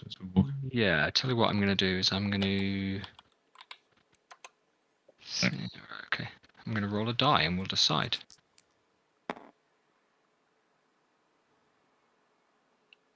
Okay. It takes a while. And after a few minutes, careful listening, there are a couple of forks. Now, Tor's perception check in particular was pretty good. Tongi, you're confident you can hear this noise, but Tor, you are the only person that can make a definitive kind of decision as to directions, and there are a couple of other forks. Gronon, your sense of direction underground is pretty good, and you realise that you are confident that you are being led in the direction that would take you beneath Gulrod's house. Okay, so this is the right direction. You can be pretty confident of that. Yeah. Based on, you knew that you would have to go right when you got to the bottom there. Yes, and from if what they've not- said, and being a dwarf. Yeah, absolutely. But after a little bit, Tor, an extra noise kind of joins this clink, this squeak, this clack. And it's the sound of two low voices. I don't think you can understand what they're saying, but there's a kind of rough, sibilant mumbling across. Common, Elvish, Slaven. I can understand. Yeah. Ooh, but can I understand the languages I actually know? That's the thing. If they are languages that you know, then you would be able to understand them, even in owl form. This is not a language that you know.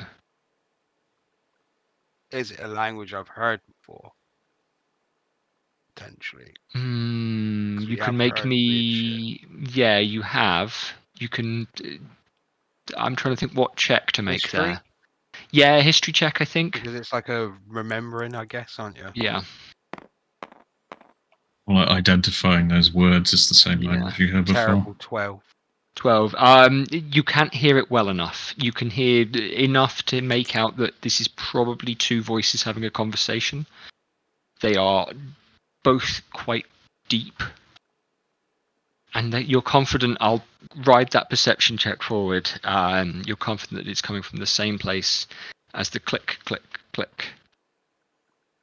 Well, Some of you will notice in the dark, the path you've been following has one of these cart rails. And after several minutes, you've kept the persistent rail. And the chain set inside that rail is wobbling perceptibly after a little while. Not moving onwards as though it is, being pulled as though the mechanism is working. But something is moving it slightly along the way. Like a runner going along rope perhaps, might cause the rope to quiver. I am going to, as I'm in front of everyone, stop, turn my head 180 degrees, and then flap my wings. I'll put my ear to the chain. Putting your ear to the chain. You finally get what Tongi was describing. This ever so slight wiggle, this ever so slight tap, clink, click, clack, tap. It is faint. It rhythmical? That's a good question. Do you mean like is it being done deliberately? No, I mean, is it in a rhythmic pattern? Like it's like click, clink, clack, click, clink, clack, clink, clink, clack? Consistent. Or does it sound more organic? No, yeah. It's not even every sway of the chain is enough to make a noise. And that I'm differentiating the noises is more to give you a sense of indistinction than like there's a difference between a click and a clack and a tap and a, Yeah, I'm Ting. visualizing it as like the length the chain is moving, and each sound is like further away or whatever. It's Yeah. not just one noise. It's multiple points of noises, but it's the chain. Yeah, and indeed, Okay. this idea of things being further away, stopping to pay attention to this, it diminishes a little. The noise, for those of you who can hear it clearly, these rumbling voices do seem to move further. Let's follow it. You all have something now to follow, and so if you would like to change marching order or tack, you certainly can. I'll go in front. I'll be taking my second from last typical position of the Standard. card. The pussiest Right. position. Right out the front with Jeffro, please. Yeah, Okay. I'll be with Jeffrey as well. Mid. You all, yeah? So who's last? You are. You are. Booger. You're Over better off there, Cowering it's in the back. Yeah, absolutely. Okay. The three of you who are all making your way along the front. I'll In a take V. perception checks again. These won't be at disadvantage because you are trying to hear something. I'll be whispering to them, if it's just the orcs, let's not engage. I didn't hear anything. I'm listening to a chain. And I got I rolled a 2. 9. I got a I got 9 because 21. I was fucking distracted by Obadiah talking to me. I got a 21. I couldn't hear anything. 21. Oh, he could. No, he was distracted by Obadiah talking. Dexter, don't even worry about it. Yeah. What was your total there, Tongi? 21. 21. These voices become clear to you as well. Do I understand And again, or does it sound familiar? give me that same history check, or perhaps for Tongi a religion check. Ooh. Okay, can I choose which one? Yes, I'll give you the choice. Yeah, absolutely. Okay, Either so I'm his gonna go dad religion. or his god.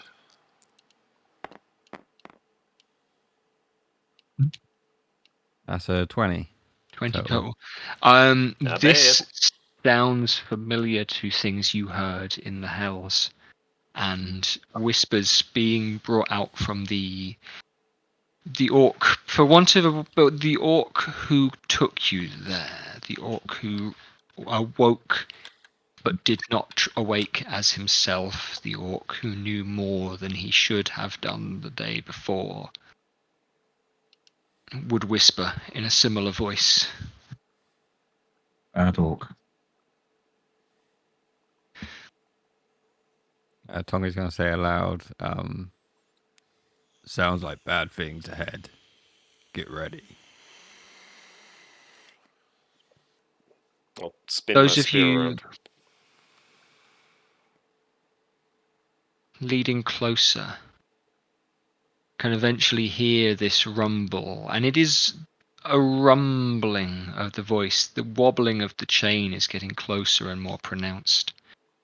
You turn a corner and come across a caravan of minecarts. each stacked up with stone, with being pulled, led by two creatures. They look, you can see in the Discord, like this. Oh God. They are, I'm going to give myself quite a distinct... What size are they? They are, perhaps we'll say the size of a large dog, Rottweiler size, Mastiff size, maybe. Yeah, I could kill. You know, mumbling to one another, burbling, pulling onwards.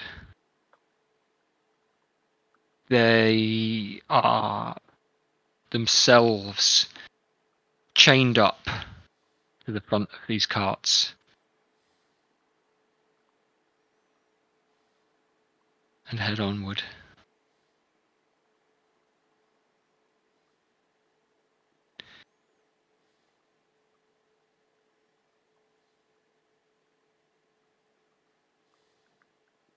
They seem indifferent to your presence. You have a good view on them now, but their pace does not break. None of you have tried to be quiet. You have been talking a little, No.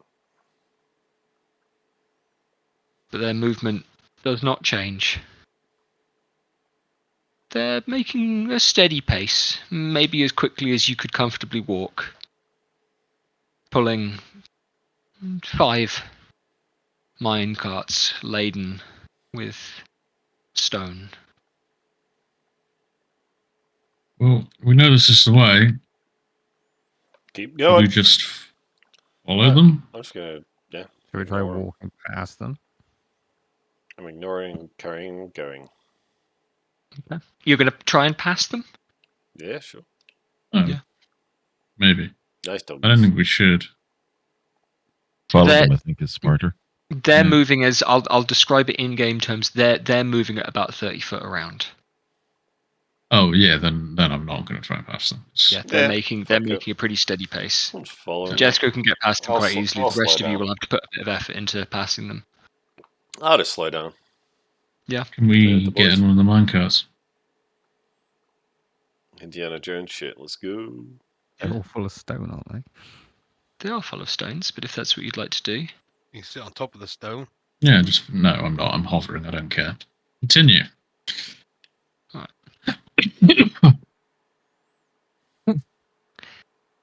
The chain wiggles, clicks, clacks.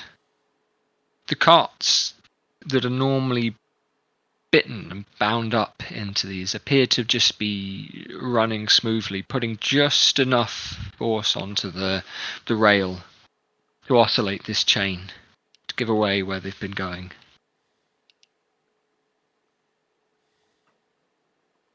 But the beast makes steady pace, don't really respond to you, and push onwards.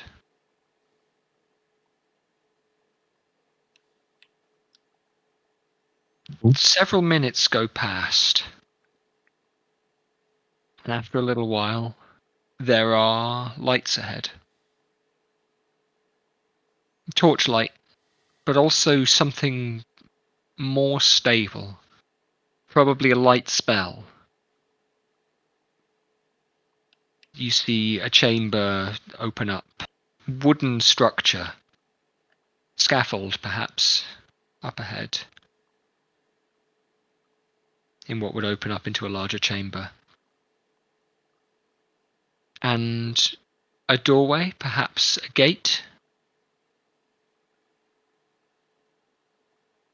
You can all see what's ahead fairly well. Backlit.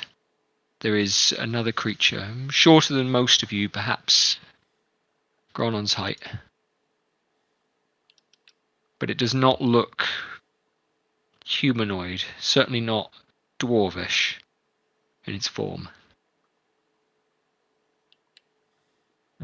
And Jed, is it just rocks in the back of these carts? Or is it ironstone? You want to... So, you're going to go up and take a look at that? I will sneak closer if that is what's necessary. Yeah, absolutely. You can kind of get a bit closer. Now, bear in mind, these are moving constantly. But you've got your dark vision turned on. It's not light for most of this. So if you're going to make me an investigation check or anything like that, it will be at disadvantage unless you'd like to bring in a light source. No, that's fine. I'll take it at disadvantage. I have good eyes. That's a 20. What are you looking at there, Obadiah? I will not answer because I'm trying to be sneaky, and then I'll come back once I've found my answer and explain. With a 20 total, yeah. That's this is sky iron ore, and actually some of this appears to be the very chain that was broken from the rock. It's got that exact kind of roundness, this kind of unnatural smoothness and cylindricity to it. Cylindricality? Yeah. I will just turn. I will say it's sky iron ore. Yeah, meteorite. If it's being harvested by our enemies, it should be stopped. Agreed. Cool. Kill them. Oh yeah, we'll kill them. Okay, so I guess we keep following if we're not actually going to kill them. Yeah. I'm going to take a piss again, and then we'll bring you up on this, where this structure is.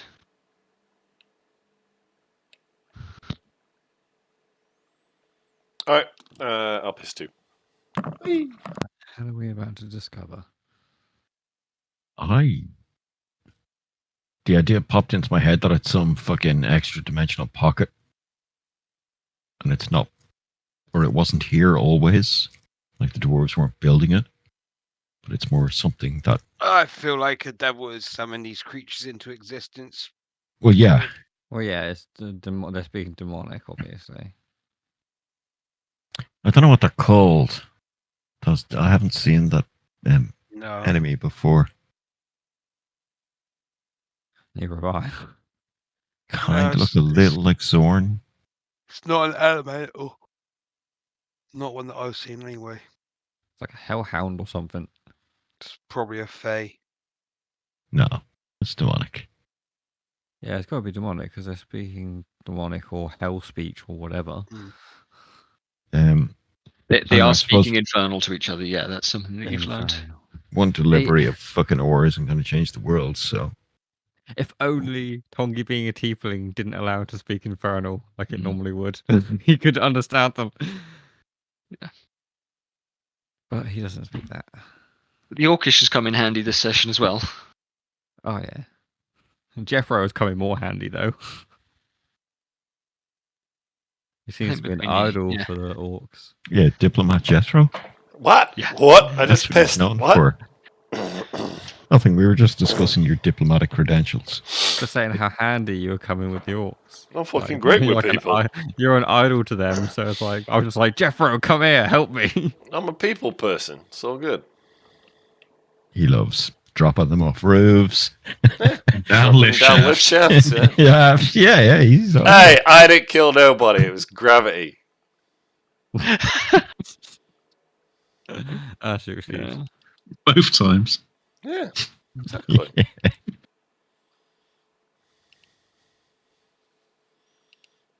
Exactly. Excellent.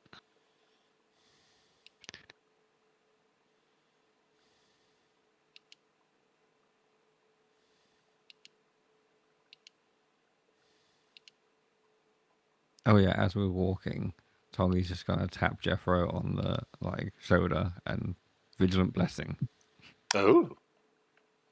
Cool. just in case. What does that give me?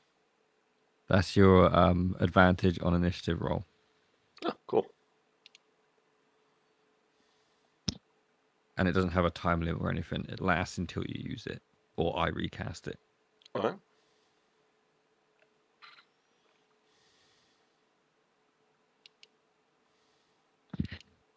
You were moving down along this tunnel, and come to a straight section. It's tight, it's narrow, but there is light ahead of you. You draw closer, and when you're about 60 feet away, you can start to make out a little bit of detail on the creature that's standing at the wooden gate at the end. It is, as I've said, shorter than most of you, around Gronon's height.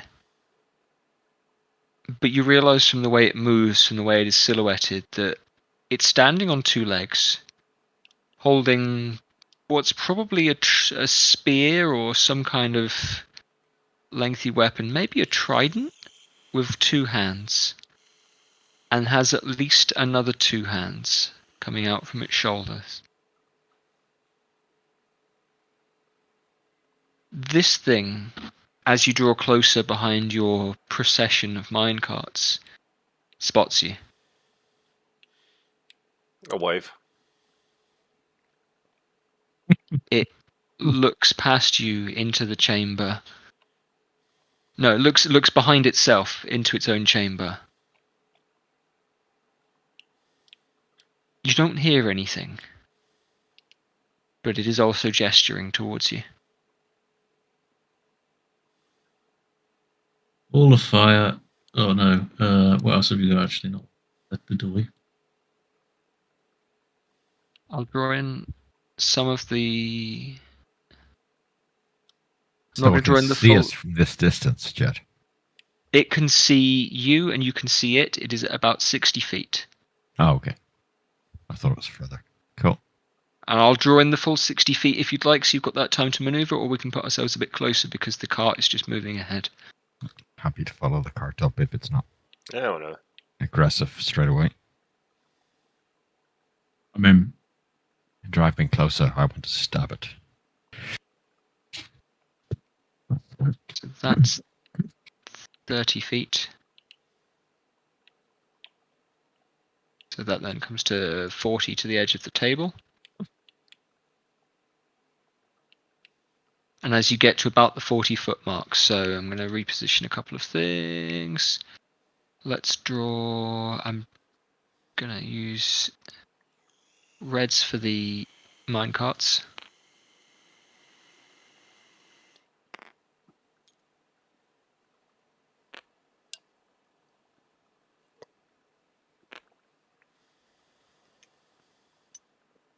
How high is the cave we're in?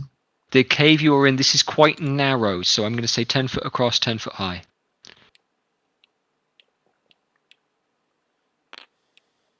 Alright. The chamber you are, and then we're going to go, let's go with, no, not gold, because gold means something else at the moment. We'll go with a green for the big dogs.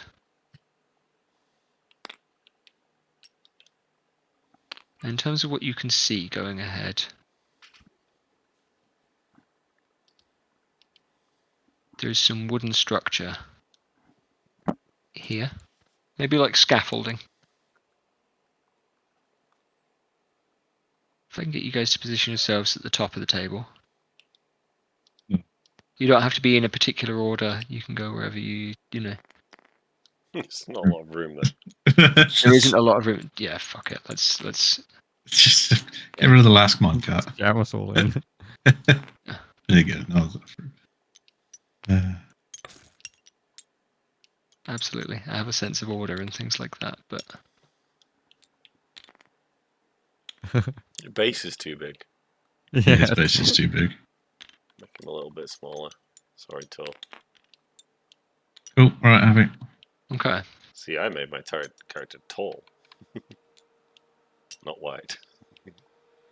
Yeah, my character's a little bit shorter than yours. I made mine a little bit smaller. But then my dude is kind of crouching compared to you, so maybe they're the same height.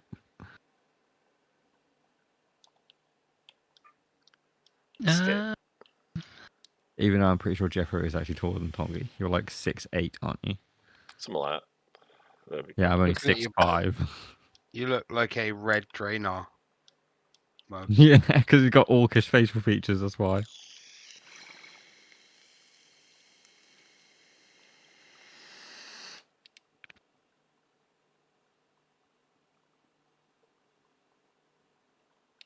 The creature ahead of you, this kind of... You're close enough now, it is chitinous. Insectoid, maybe, you would guess. Hmm. You guys haven't seen anything like this down here or elsewhere. It's almost like an ant has stood up, become the size of a dwarf. It is waving around frequently, frantically, slightly. And as you get to about this mark, its eyes lock on you. It is gesturing towards the creatures that have been leading the carts. Is this uphill, downhill, or flat? This is very flat.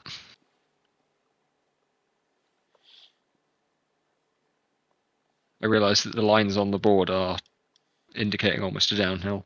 No. That was a question of if we break the chain, do these carts go flying down? Yeah. Yeah. No, very firmly flat. Being led by... Okay. The creature at the gate,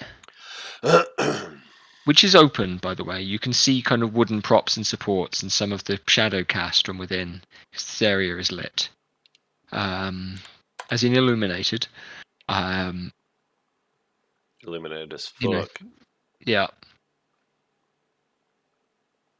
Is suddenly, clearly, by its body language, unhappy that you're coming. I want It's to cast too- roll of psychic lance on its face. So what we'll do is we'll roll initiative. Is that your next word? Sorry. Yeah.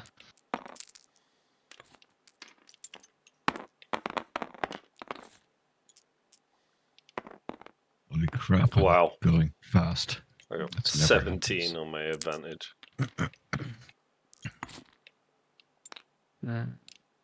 That's weird. That board is that dice I rolled is cocked, but there's nothing it could be cocked on. Yeah, this happened last week. Yeah, this is just how Happens every so often. Just how terrible. Tabletop. works. Yeah, Or should I technical just, physics should I ain't just great. keep that number? Roll it again. Yeah, I would Roll say. them. Okay. You go. Worst number, but at least it's flat. Sky.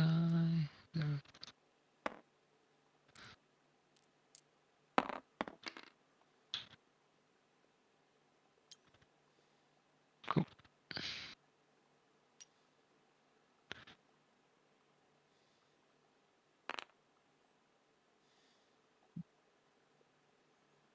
Okay. Oh wow. I rolled a flat 20 for the ant figure. Yeah, Obadiah got a decent number of this initiative. Obadiah, you can see this thing ahead of you. It has, as I say, a kind of short trident in two of its hands. Its other two, coming from its shoulders, come up over its head, begin to twist, bend. It is clearly casting a spell. What would you like to do? I am going to cast Charm Person on it. Charm person. Mm. Does it No. work on Is creatures? it a person? I attempt to charm a humanoid. You can see. How many legs does it have?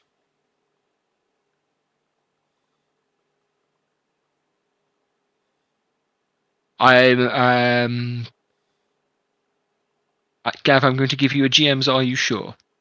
Yep, fair enough. Won't do that. That's Well, not done.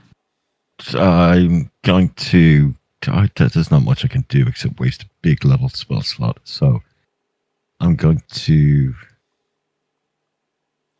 run forward uncharacteristically and whack it with my new staff. Okay. 1, 2, 3, 4, 5. Hit it. Oh, I can't reach it. Can I? Where is he? Is he in the square ahead of It's me? behind these monsters. This blue one is what is casting the thing. You're going to struggle to get past those. Yeah, okay. I'll reach about here, I'll panic, and I'll Yes, cantrip. I don't have any combat cantrips. I am a proper wizard. It's 10d8 damage or nothing. Not even have told of that. Blight. Did you not do your arcane recovery when you were Yeah, I've got tons of spells. Yeah, okay. Oh, I do have Toll the Dead, actually, yeah. Yeah, but he's haven't taken he's not damage. missing hit points. Yeah, I'll do Toll the Dead on Yeah, absolutely. You're not going for to try and those who kind are of talk to about it? to die. No, Yeah, fine. Yeah, absolutely brilliant. it's a Okay, horrible, evil alien from a different plane of existence. Toll the Sounds like Dead is Brian. a con save? Wisdom save 19. Wisdom save. Okie dokie. Good choice. All right. That will fail. Sweet. It's taking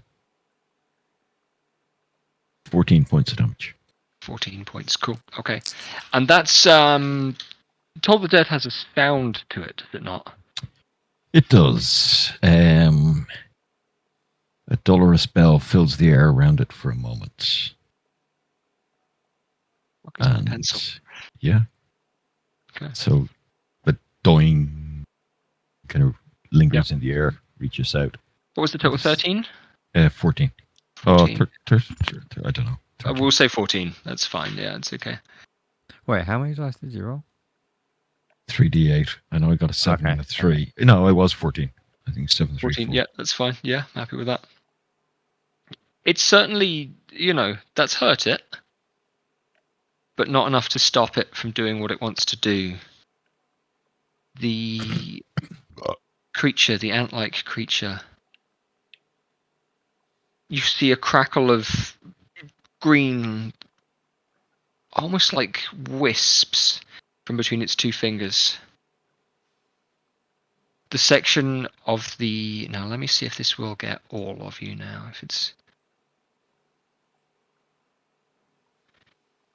The four of you, not Obadiah, because Obadiah has moved far enough ahead, Damn it.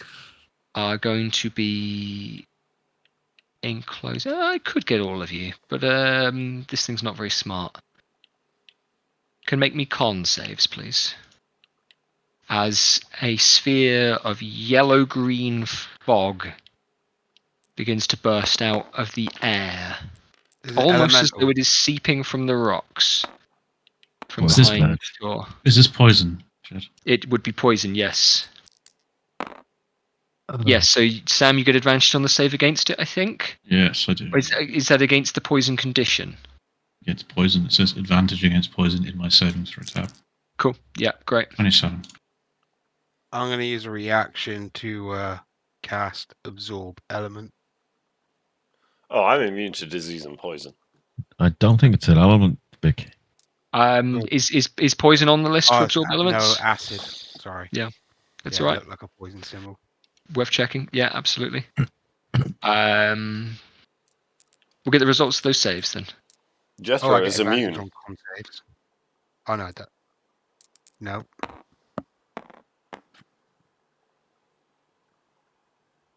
Uh, 15. 15. That one for a total of 2. Oh no, not. Did I get a 13? Oh.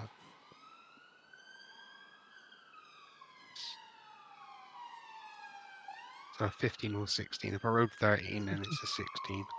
Right. My brain. And Sam, your total was? 26. You got Let me see. Yeah, loads. 27. 27. Yeah, cool. Okie dokie. So Don't read that now, Jed. That's just a... okay. So Oh, saves us 14. Okay. Tor, So uh, 17 Tor, actually. Tor and Gronon will both take half. Sam, you being a dwarf, then you will half this again because you're resistant to it. But Tor, you'll take half damage. Tongi, you will take the full whack of damage, I'm afraid, as this poison fills the air. Jethro, you're immune to poison damage entirely, is that right? I'm immune to poison. Okay, cool, I'll lovely. cough. Stinks. Let's roll me some d8s.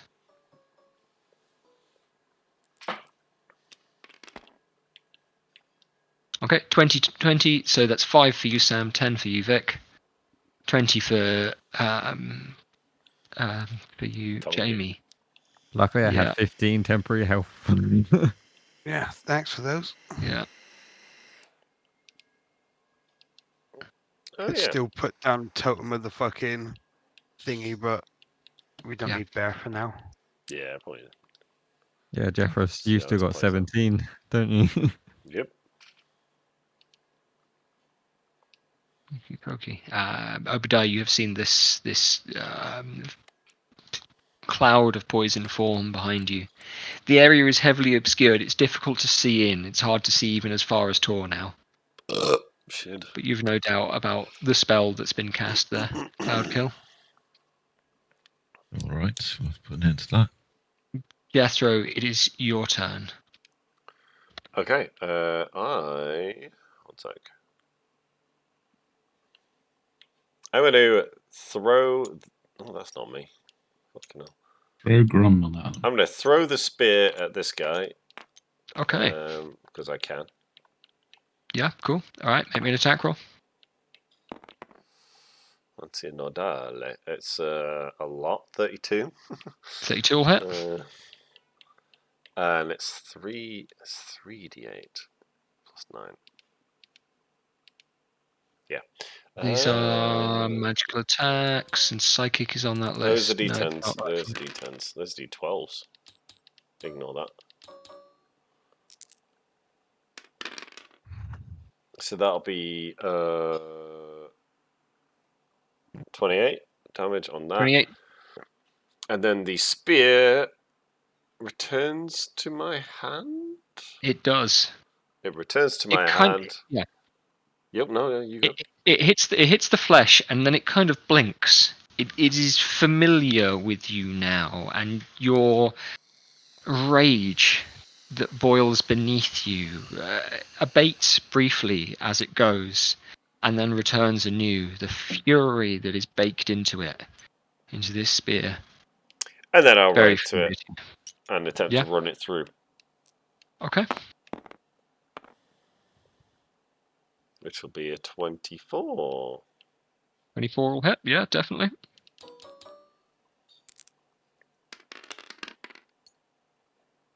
Uh, 28 again. Oh, fuck. Okay, great. So the same roll. 56, not bad. Almost the same roll. And then I guess I will give him the old flurry of blows, give him the old 1-2 punch. Now I gotta very carefully check I don't overdo this. So that's a 9 plus 11, 20. 20 will hit. 1d8. That's a d12, fuck's sake. This because my strip's the right way around now, Jerry. Oh, that's 8 damage. And then a final blow of a 25. That was 8 on that last one, was it? Yes. And the final blow shall be... max. 15. Beautiful. 15. Okay. 15 will miss, I'm afraid. No, damage. 15 It was damage, 25 okay, to cool. hit. Yeah, cool. Okay, an Can extra I 15. also just scup around this guy? Or... I guess I can't go move through his space if he's blocking me. I'll just stay there. Probably jump He's over him. not. He's not quite tall enough. I think Jethro could do it. Alright, I'm gonna fucking leap over him, plant yeah, myself there. Yeah. Okay. To pass by him, yeah. You'd have to leave the ground, but I think Jethro, if anybody can do it. Oh yeah, I can. I got a fucking like 12 feet standing vertical jump. Yeah. Or something. I just made that up. I'm imagining, while you're striking, you're placing the heel of your palm down on the shoulder, and at the same time running up the wall. To intensify the blow and land on the far side. Yeah. I mean, I did do max damage. Okay. Tor? Right. Well, is this worth using something big? Probably not.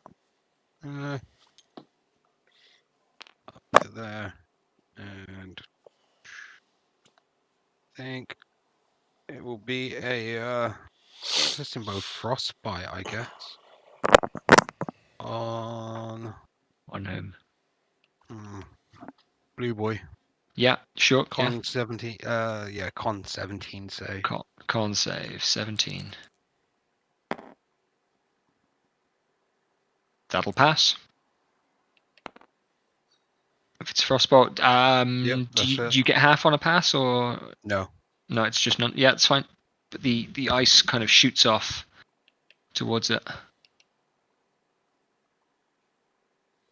Yep, I'm just going to leave it there for a second. No problem. You're not going to move. Not Cloud is there, Vic. anymore. You are. Yeah. Up to no.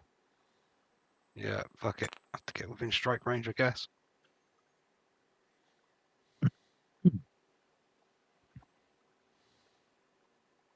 You're going to move up to be out of the cloud. Okay.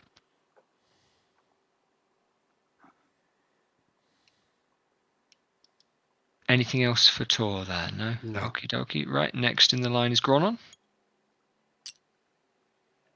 Moving up to the back of this other Yeah. kind of... Give me a sec.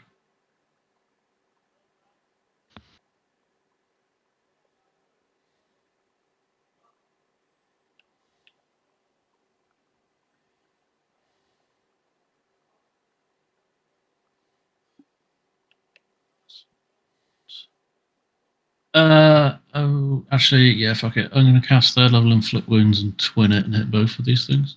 Okay, cool. Yeah, you can reach both of them Nice. just by reaching around, I think. Yeah, cool. Yeah, give him the old reach Give Give those around. dogs a reach around. You Yeah. can reach past the carts. Yep. That's 2 attack rolls. Yes. Yeah. Lefty. Righty. Well, that's a 20 something and a 1. Yeah, 1 hit. So you'll hit the one that Jethro has already been hitting. Who's left? Gronon's left, or My lefty. yeah, cool. Okay, so you're hitting the one that Jethro has not hit yet. That's fine. 3rd level inflict wounds. Go for it.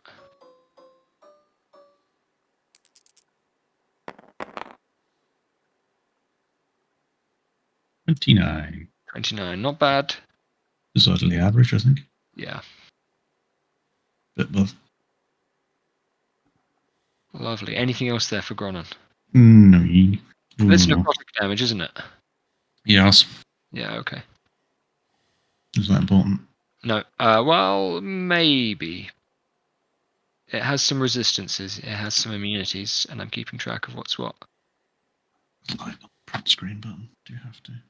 Thank you.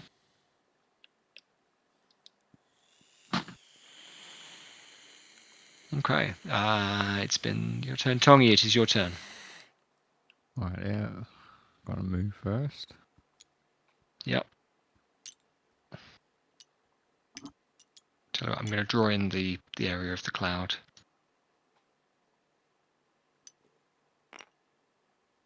So it was 20 foot from... No, I want a circle.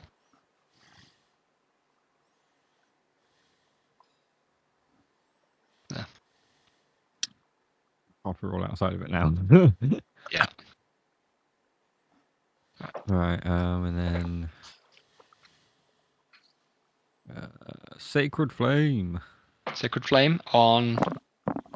on the insect guy. Yeah, cool. Right, I should have done this before. It will get advantage on these saves. So...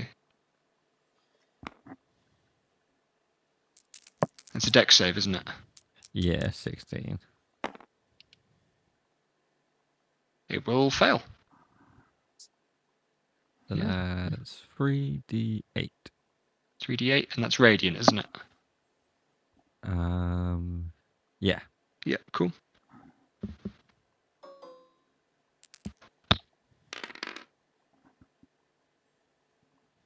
Do I add my wisdom modifier to that? Or is that... No, I think it's just a cantrip, so... Yeah, so that's 12 damage. 12 points of damage, got it. Lovely, okie dokie. And then and bonus action, spiritual weapon at 2nd level. Okay. Where are we going to put that? So there's 60 feet within me, so I can. I want to put it. I put it behind the ant guy. Yeah. You can see it. It's within range.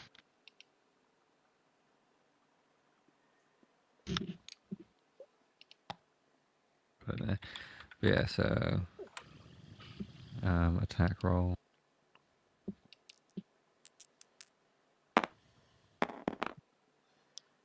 I can't remember whether or not I add something to my attack roll or not. Do I add my spell attack or because it's melee? I am going to remind myself. Spiritual weapon. Nope, that's not what I wanted to look up. Melee spell attack against a creature. If it's a melee spell attack, you add your spellcasting attack bonus. Yes, it's your wisdom modifier plus your proficiency. Yeah, He's so written at the it's top of his plus spell 8. list. Yeah. So it's 26 to hit. 26 will hit. Yeah, absolutely. And again, I think that's force damage from that, isn't it? Yeah. Okay, So for another Oh, for another five- point of damage. 5 damage. Five. Yeah, cool. Okay. Cool. Great. Okay. That's Tongi over.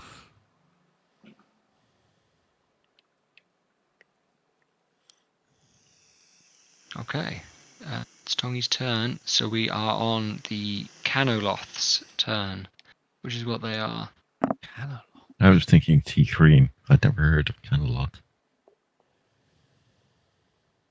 I'll put the stat block in the chat later if you're interested. Nah, picture it too. Yeah, the picture is what I've got, and absolutely. Gex, this thing is going to whip. The one that you've been hurting is going to whip its tongue at you. Cool. For a 19? Damage? 19 to hit. Yeah. 19 attack roll. It says. Yeah, cool. Okay. So I'm gonna roll some piercing damage. That's gonna be 21 piercing damage. And I'd Cool. like you to make me you've got a choice, an athletics or an acrobatics check. Well, Always. I mean, athletics, I guess. Athletics. Yeah, make me the No, check. no. I'm gonna go acrobatics because it's just. You're not proficient in acrobatics and not proficient in athletics. I have higher athletics than acrobatics because of the belt, but I'm choosing acrobatics because it's Jethro. And it's going to be a 16. No, it's going to be a 16. 14, sorry. Okay. The DC on my sheet is 15. Mm-hmm. So that's a fun little note. So you are restrained All as right. the tongue wraps around you. It would pull you 30 feet towards it as well, but you're in range. Opt And for her pleasure. Yeah, absolutely. You've been tongue attacked, so you are going to get a slash with these paw-like claws as well. The attack is with advantage because you're restrained. For that'll hit, so we get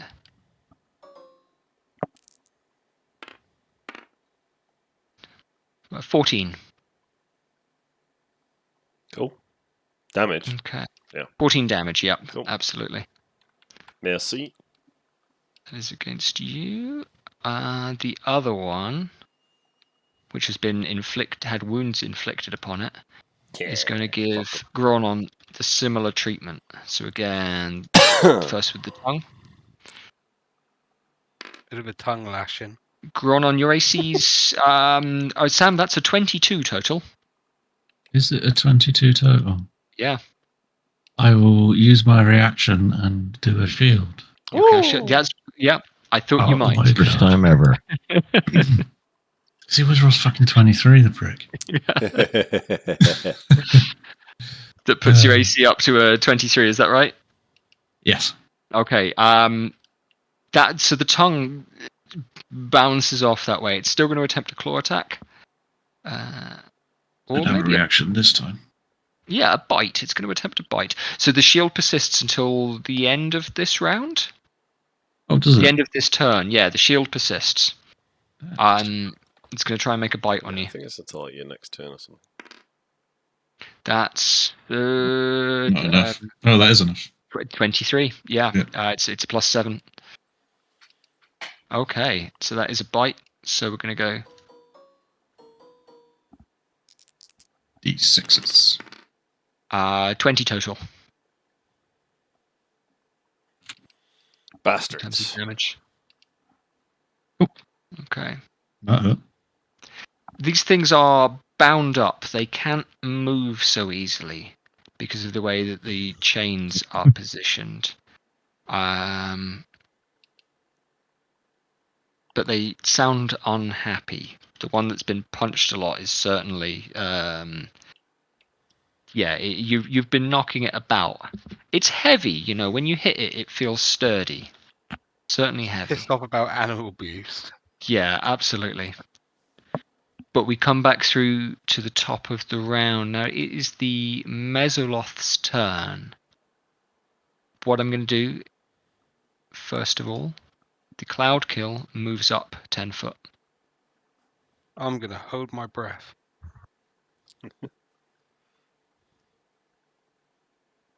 I will get all of you to roll me con saves, please. No. Can you move that over? Can you? It moves on the caster's spell. On the caster's turn, it moves 10 foot. Wait a minute. The fog moves 10 feet away from you at the start. Fuck's sake. Okay, cool.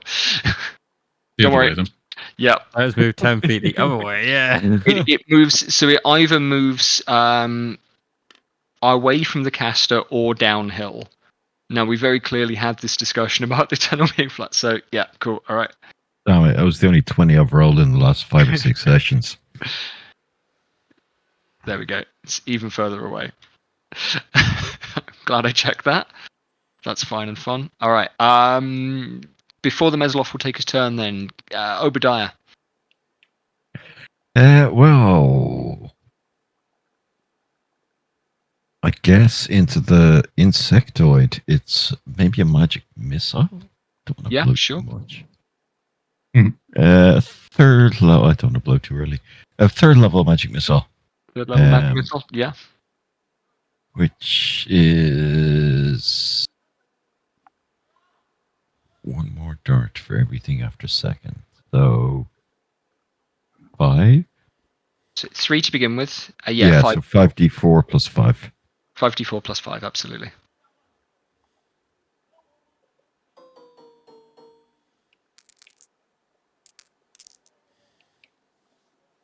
Fucking hell. 13? Just once. 13.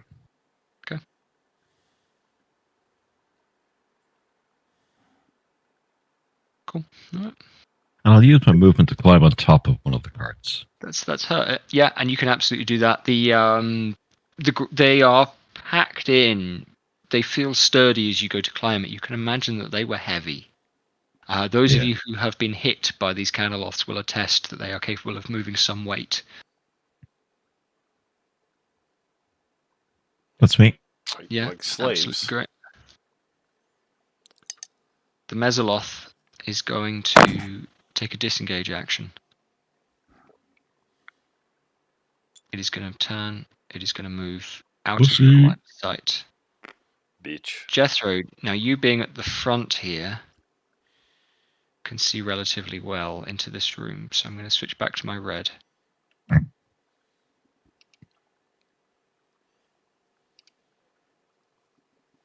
There are a number more of these guys waiting out of sight. This one casts a spell on us, right? That's the one that, yeah, so I'm going to keep a track of that guy. He's taken 44 points of damage so far. I don't think these things are going to be immune to fire at all. Yeah, I was thinking to burn them all. This is a kind of wooden scaffold, but you actually see at this end stairs. I was thinking about calling in a very burny friend. And then Just fucking An wall of hour. fire. it leads up to Yeah. another passageway up here at height. It's 20 foot high, but the chamber itself is larger.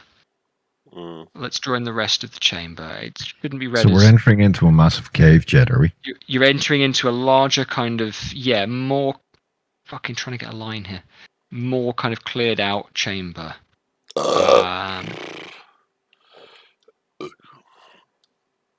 And can we see like a building or a fort or something behind this?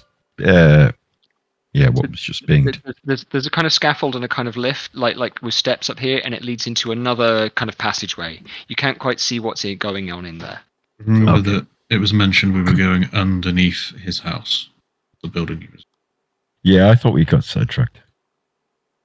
There is a pretty decent pile of those of ore and rock fragments here, and a kind of like bucket lift here. Yeah, I would say we've reached the underneath of it. And the bucket, just to clarify, the bucket is going up. There's a kind of it's not being operated at the minute. Sorry, but I mean the passage for the bucket is going up. These are stairs. These are stairs that go up. This is about 20 foot above you. This passageway that goes deeper in here. Okay. Yeah.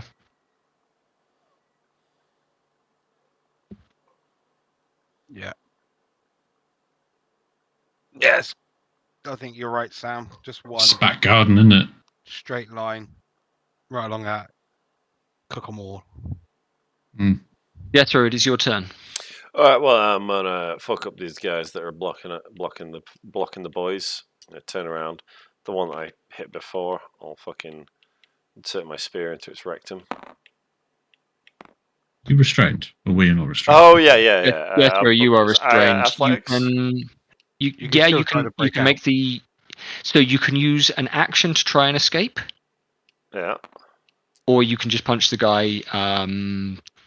Does Use your restraint bonus give you? action, drink a potion, and then fucking break out. I'll be fine. Let me make certain of right. Yeah. I'm So looking. you can make attacks with disadvantage, or you can use an action to try and break out.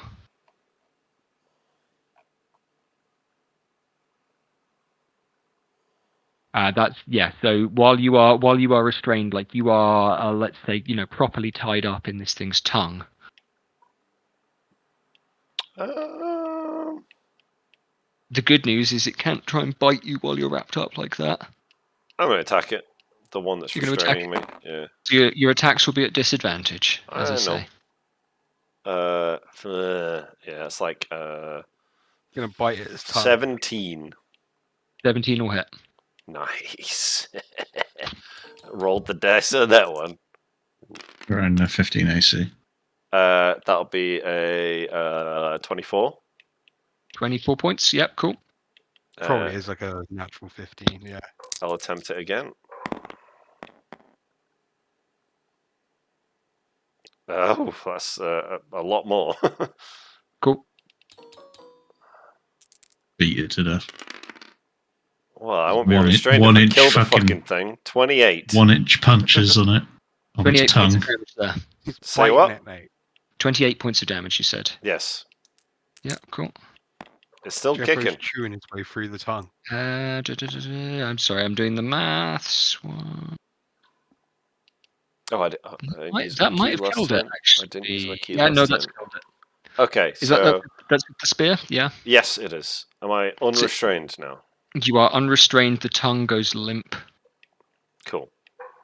as the spear finds a soft spot in the back of its mouth. Cool. I will then turn to attack the other one, and I'll give it a swift kick in whatever passes for its bollocks. With a 13. 13 will miss, I'm afraid. It's the only armoured spot on its entire body. Yeah. It's testicles. They look pretty fucking armoured, to be fair. And a 1! Wow, okay, fair enough. That's what I get for trying something. But I also get a free disengage with my flurry of blows, so I'm just gonna boop, boop, boop, Yeah. boop. Wait, Which one's dead? Was it that? 5, 10, That one's dead. 15, Yeah, let's 20, darken it. 25, 30. Oh yeah, I've got plenty. I'm just gonna go up to the mouth of the tunnel. There's not much of a tunnel, and I'll draw the rest of it on. Oh, I think very I shortly. would have passed this guy if he gets a swipe at me. You had a free disengage. Oh, right, yeah.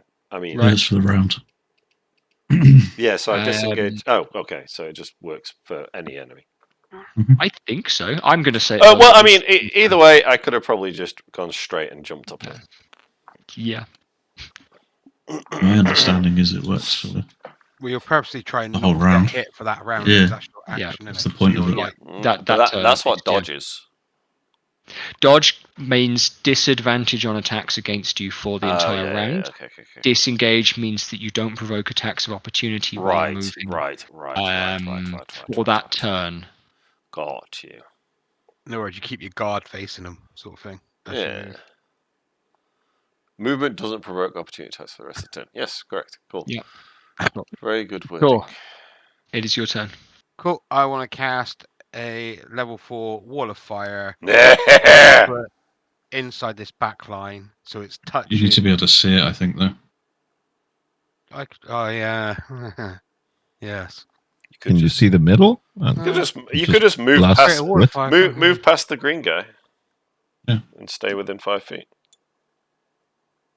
Yeah, if you were to move to there, Yeah, then you can see, like, you quite confidently Yep. see the entire chamber. to You can see the this Wall of fire, like, line that would pass through all of them, but I want the 10-foot facing this side. Okay. So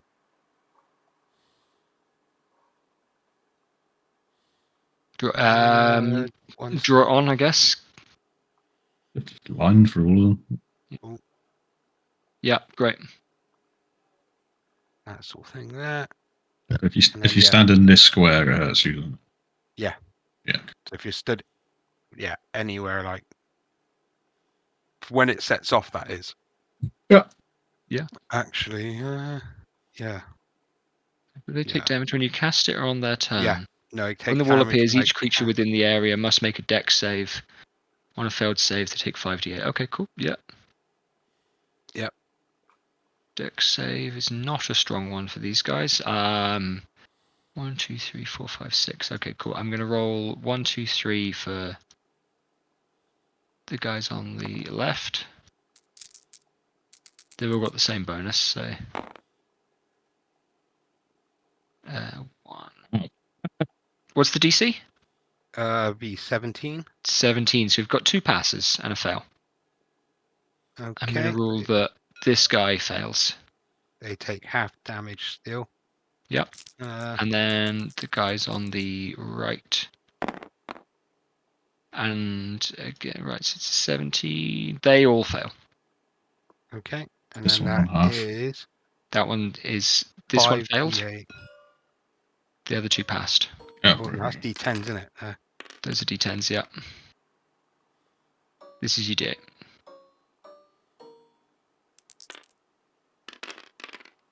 brilliant. 20. 20 total? Yeah, cool, okay. And then I'm gonna go. Oh.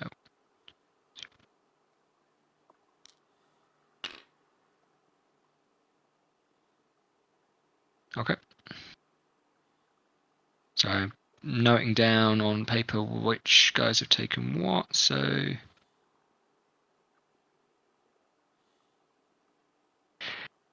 The chamber fills with fire, and all of you further back into the cavern feel the heat of it. The Mesoloths, the Ant-Men, are able to kind of anticipate what's going on. They see it burst. They perhaps recognize the spell that Tor is casting, and are able to dodge the worst of it. Some of them are. Others, the guys over here, the guys standing in the line, it wraps around them. Doesn't hurt them as much as it did, say, the zombies in that open field. I've remembered they should have had advantage on those saves as well, but I'm not going to re-roll them all because I can't be bothered. Maybe next time if we roll something else like that, I'll give them the advantage, but I'm not going to blame you for not reminding me. Not knowing. Yeah. Yeah. Don't know those beasts. Yeah. One side of the wall. Creature takes same damage when it enters the wall for the first time on a turn or ends its turn there. Okay. Yeah. Right, great. That's Tor's turn. Anything else for your turn? No. No problem. Gronon, it is your turn. The Canoloth is looking unhappy at the death of its friend. Good for him. That's nice to know. How high is Wall of Flame? 5 feet, How I think. No, 20 feet high. high is? So that's just a fire in front of me. Wall of Flame. Yeah, Um, it is 20 feet high. Yep. then I am going to. That chamber itself is 30 foot tall. Because Jethro's gone up 20 feet. It still has. Yes, but where we are now is not. Where you are now is certainly not. Yeah, I'm going to cast Dimension Door and offer my hand to anyone who would take it. Okay. That's Is anybody pretty much gonna- just you, Gav. Yeah. Yeah, I'll grab it. Okay. Yeah, okay, and then me and Gav are going to appear here with Jethro. The spell goes off, but as the door begins to form, it fails. Okay.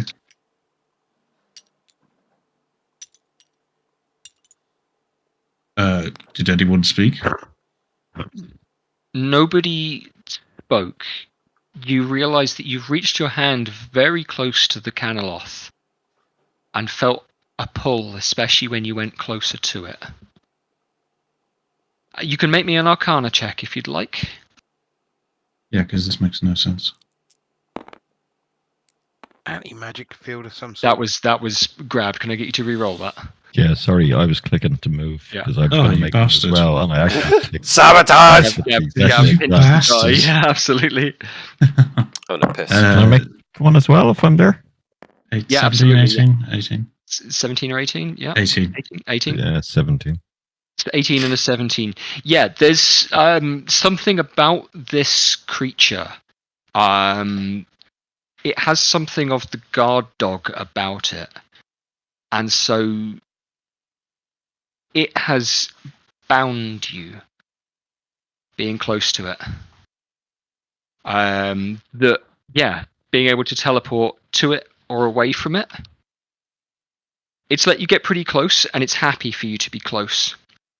It's, when it used its tongue on Jethro, it pulled it closer. It's benefiting from you being locked in tight to it. Very specifically, and those are decent rolls, these Canoloths have a trait called Dimensional Lock that says other creatures cannot teleport to or from a space within 60 feet of it. Any attempt to do so is wasted. Very specifically. Strange. I like it. Yeah, they are written and built up to be used as guard dogs, effectively. Yeah, no, it's just, yeah. Yeah. It's interesting. I've not seen that ability before. No. Not outside of spells cast. Sure. Yeah, absolutely. Yeah, that's what I mean. Yeah. I know you were asking me if it was a counter spell, for example. Yeah. In which case, have your attack of opportunity. Yeah. You're going to move back. Yeah, Yeah. and it's going to try with the tongue again. That will be I'm back. Sorry. 20. Yeah. Again, a 22. Okay, misses. Are you going to use shield again? Yes. Yeah. Yeah. Cool. I'm Yeah. ticking the charges. Yeah. Cool. Excellent. Passes off. Okay. Tongi, it is your turn. I'm hurting Gronon's hurting. a little bit. That's why I backed away. Sorry, no, I don't need healing. That's not what I meant. Yeah. Sorry. Gronon is making a tactical retreat. Because I can't take another 2 hits from that thing. Yeah. You got a pretty bad bite on the arm, didn't you? Mm-hmm.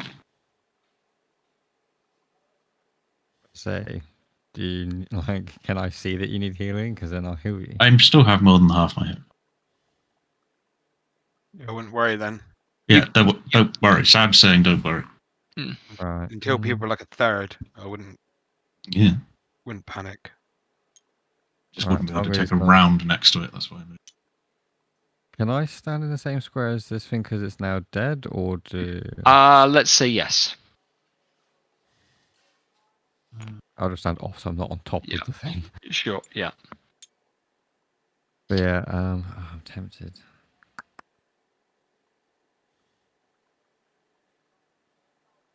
Hang on, what can my sword do again? Yeah, do you know what? Tongi's gonna. He's got the greatest sword of sharpness. He's gonna actually use it. So he's gonna turn to face this guy, Sure. and he's gonna take a swing at him. All right. Yeah. Make the attack roll.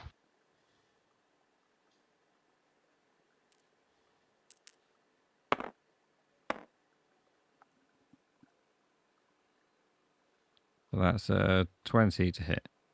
20 total will hit, definitely. So you are, maxing out your damage. What's your total there? So it's 18 damage. 18 damage on top of what it's taken so far. That's cool. All right. And then that's my action. So bonus action, I'm gonna move my spiritual weapon. Yep. Actually, That doesn't itself take damage, does it? It's kind of spectral. Yeah. Yeah, spiritual need to worry weapon about isn't that, like yeah. classed as a creature or anything. Yeah. But the guy that is next to you, is that the one that originally was by the doorway? Or This one is the one that was originally by the doorway. Okay. The one that says 44 on it, because that's what you had taken up to that point. Yeah, so spiritual weapon's going to move over to him and hit him. Okay. Make the attack roll. So I'll be up to 64 now then. So is Unless the you've got theory, resistance. but Yeah, unless they got resistance. unless that, yeah. Yeah, That I actually last- looked at their thingy, so That last little twitch of Cheating. the dice just saved me from a nat 1. What's your total there? Does it?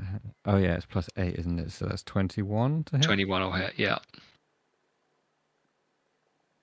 yeah, my bestiary searching is limited to things I can summon. Good man. Because then, it gives me no advantage in knowing creatures, but at least I 8 can damage. summon fun things. Yeah. And you can try and steal them from me. 8 points on that one. Yeah, 8 force damage. Cool. Oh wait. Oh no, wait. That's Yeah. only cantrips. Never mind. Forget it. Never mind. No worries. I didn't Alright. use a cantrip. Yep. Oh no, wait. I did use my weapon, didn't I? I did hit the. You used your action to hit it with the sword, and then used a bonus action to make the attack with the spiritual weapon. Can I throw in a blessed strike on my sword hit? I forgot to do that. Yeah, it's meant to anyway, isn't it? You're meant to get some radiant damage in there, right? Is that how Blessed Strikes works? Yeah, it's cantrip or weapon attack if you hit. If it says cantrip or weapon attack, then do it. Yeah, absolutely. So yeah, roll the what's that? An extra D4? It's a 1d8 radiant damage. It says. Cool. Yeah, roll it. I keep forgetting about blessed strikes. I don't use a sword. Right, so that's 7. An extra 7. Extra Yeah, cool. radiant. And that's Tongi done. Okay, brilliant. After Tongi, it is the Canoloth's turn. And he's been hit there, but actually, he's going to take a step this way, not quite into the fire, and he's going to lash his. Sorry, the fire now is only a foot thick. That's why it's running through the. Yeah. But it would burn out to 10 feet away from it, won't it? No, that's only for the initial Okay, attack. cool. So it's only the first turn it does that 10 foot. Regardless.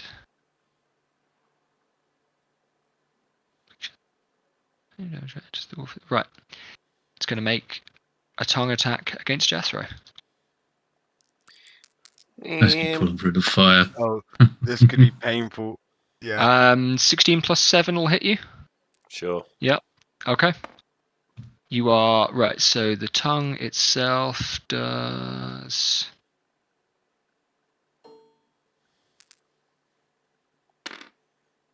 Okay. 28 points of damage. Ow.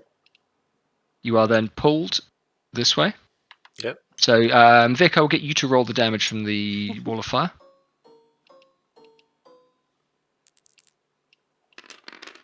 Does he get a chance to make his deck save? That's so. I think just passing through the wall will do it, right? It's not because he's in the Yeah. range of the thing. You still get a deck save chance. So, on one side of the wall, selected by you cast a spell. To each Okay. creature that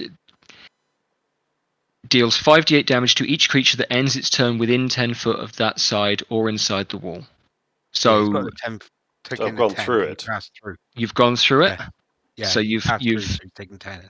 yeah, But you still absolutely. get the deck save chance, I think. You from get the taking deck that. save when it is first cast. I Ah. don't see you getting it otherwise, do you?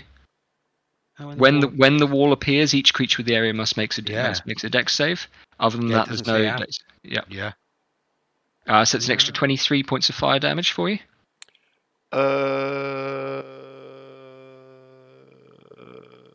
Okay.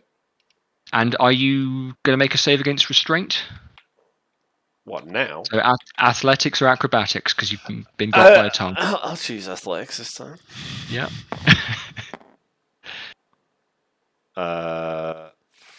Fuck, I forget. 16. 16. 16, yeah. Yeah, cool. You are not restrained. You are able to break out of it as you land in the dirt. Ow. On fire. A bit singed. And then, just for good measure, we're going to make a claw attack against Tor.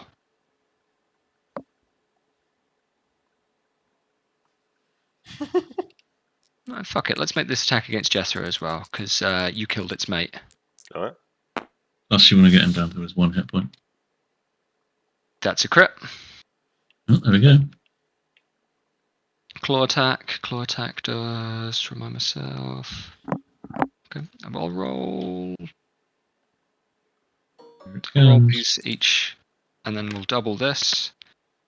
14, 28, plus another 4. Okay, so it's 32. I think really wasted a crit on doing 1 damage to me. You watched 2 videos. Yeah. Yeah, I did. Yeah, that thing wasted a crit on doing 1 damage to me. Okay, you are badly hurt though, I imagine. Yes, it's my relentless endurance. I had 2 health. Yeah, cool. Yeah, no it problem. did. Yeah. So I now have 1 health. Yeah, Fuck now. absolutely. Okay, He's in Ow. the case. that is the Canoloth's turn. You are not restrained, Jethro, but it is the Mesoloth's turn. And Obadiah. Obadiah, what would you like to do? I think I'll be casting a spell towards the Mesoloth. Yeah, How much longer Canoloth. are we planning on going? Tell you what, should we go through one more round, or you guys want to take the break? Do 1 more? Because we're Yeah, at one top more of is good. initiative. Yeah. How do you feel about that, Sam? Yeah, fine. Your bloody daylight here. Yep. Okay. Well, Obadiah, He goes so to bed at 8 o'clock. We're gonna cast light, I think, on this thing. on the green on the Canoloth. Yeah. Yeah. Cool. So range 30 feet. Yeah, con save 19. Can't save 19. Okie dokie.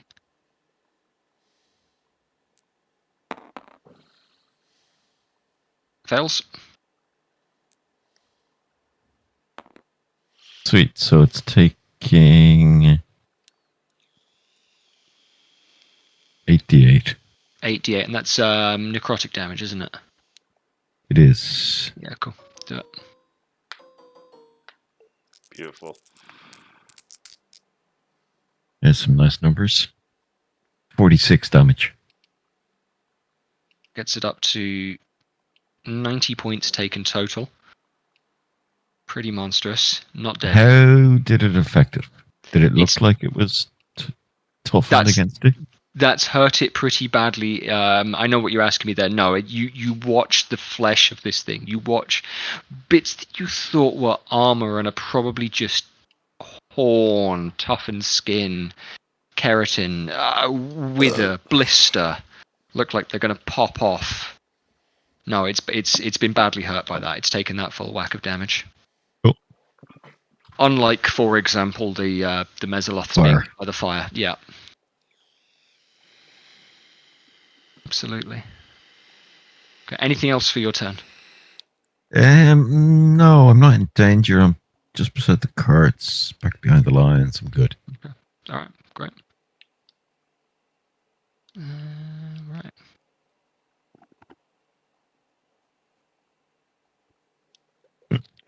So these guys starting their turn in the fire.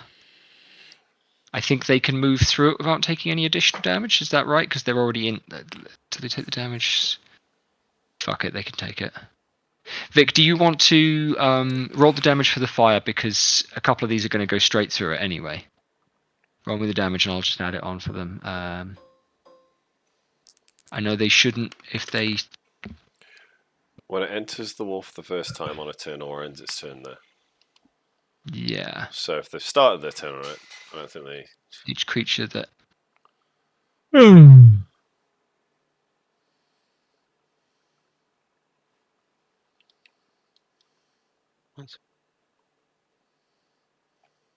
don't need to answer. Yeah. Jed. Yeah, you mean the message you sent me before? Mhm. Yeah, cool. All right, I'll have a read of that another time if you don't mind. Yeah, that was an outside of Yeah. veteran game. Right. Sorry, what was Yeah, the total on the roll there? 21. 21. Cool. Okay. Ends its turn. One side of the wall selected by you when you controls 5d8 creature that ends its turn, or on that side or inside the wall. Enters the wall for the first time on a turn, or ends its turn there. Okay, so these guys are gonna move clean through it. They are not. Yeah, they are going to move clean through it, but they're going to just take that damage.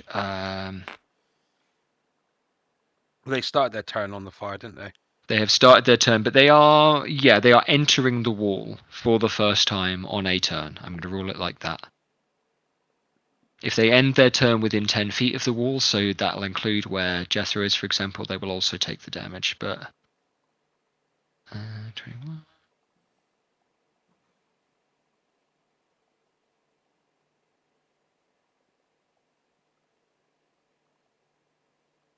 Okay. 5...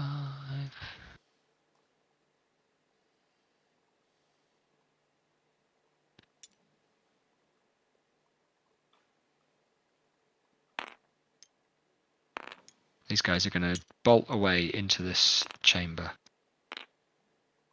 And they are out of view. This one is going to attempt a trident attack.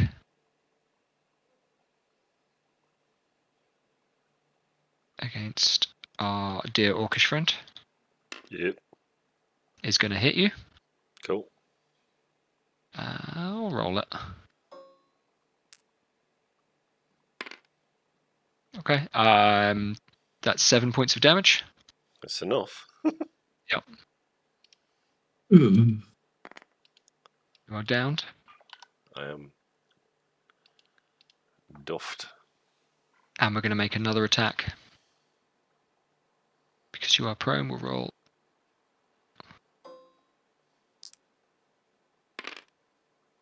Okay. You are going to take a strike towards death. Yep. You'll notice that there was a 20 on one of the dice there. Yep. I'm being merciful. I'll do 2. No. Let's give him 2. He's fine. Don't worry about Want it. to? Yeah, I died in one hit Yeah. in fucking Cyberpunk. Yeah, you did. It wasn't even a hit, it was a throw. That's 2 towards death. It was a brutal, brutal throw. I think, what was the God. total there? 13. Yep, that's a total 20 on that trident attack. Jeez. These two are going to push through.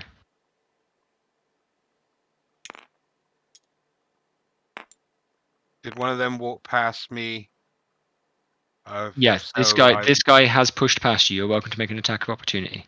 Cool. I am using. You could use Thorn Whip if you like. No, I'll use Frostbite. Okay, go for it. I get a Dex Con saves. 17. Con Con saves. 17. Yeah. I know it's probably their stronger saves, but fuck it. And they get advantage, and I'm remembering that. That's a miss. A fail, I mean. A fail, so you can roll the damage. Okay, that's 3d6, and they get disadvantage on their next physical attack. Cool. So that's 10. 10 points of damage. Yep. Cool, okay. Okay, so he gets disadvantage on his attack against Jethro. Oh, stop hitting Jeffro. Disadvantage will roll 15 plus 7. That'll hit you, I think. Yep. Not against Jethro, sorry, against Obadiah. Sorry, that's me speaking. Yeah. Oh, okay. Obadiah, sorry. Yeah, so 15 plus 7. So Will I hit take you. it the damage. Yeah.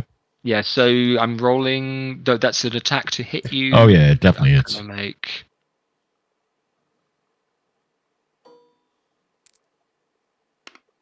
So 6 points of damage there. Yep. And another one with its claws to attack you with. Yeah, that'll hit as well. Claws do.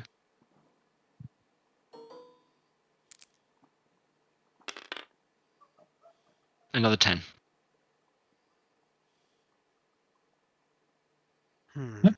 Oh, good. Was it necrotic damage? That That's is correct. just slashing damage. Cool. Magical for the purposes of resistances, I'm afraid. And then we'll have 2 attacks against Tongi as well, which is fun. Just for fun. Tongi, that's a 19. That is my AC. Okay, cool. So that's 9 points. And then with the claws, that'll miss. Okay. End of that turn. We have these 2 guys. Now, I got you to roll fire damage at the start of that turn, didn't I, Vic? So we're going to carry on that 21. Yeah. That was, so these guys are going to take fire at the end of their turn. Jethro's not going to take fire damage. But they are, so that's that guy. Yeah. Is that enough? Not quite.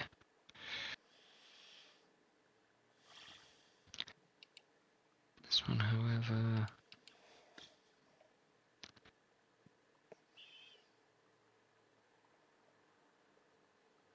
Okay.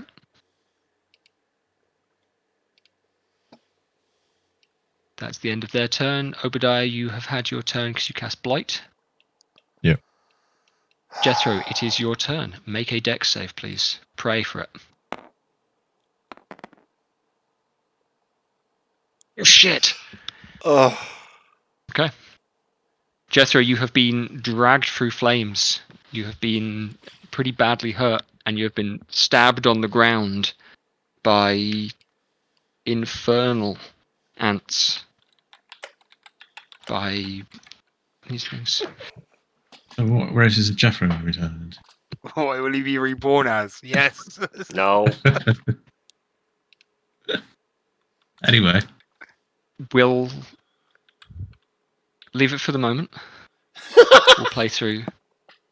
I know we're eager to finish for the night, but we will give a minute for Jethro before we call it. Tor. Jamie, do you have Vivify? He Yes, don't worry, He don't does. worry. Don't worry, I've checked. Tor, what would you like to do?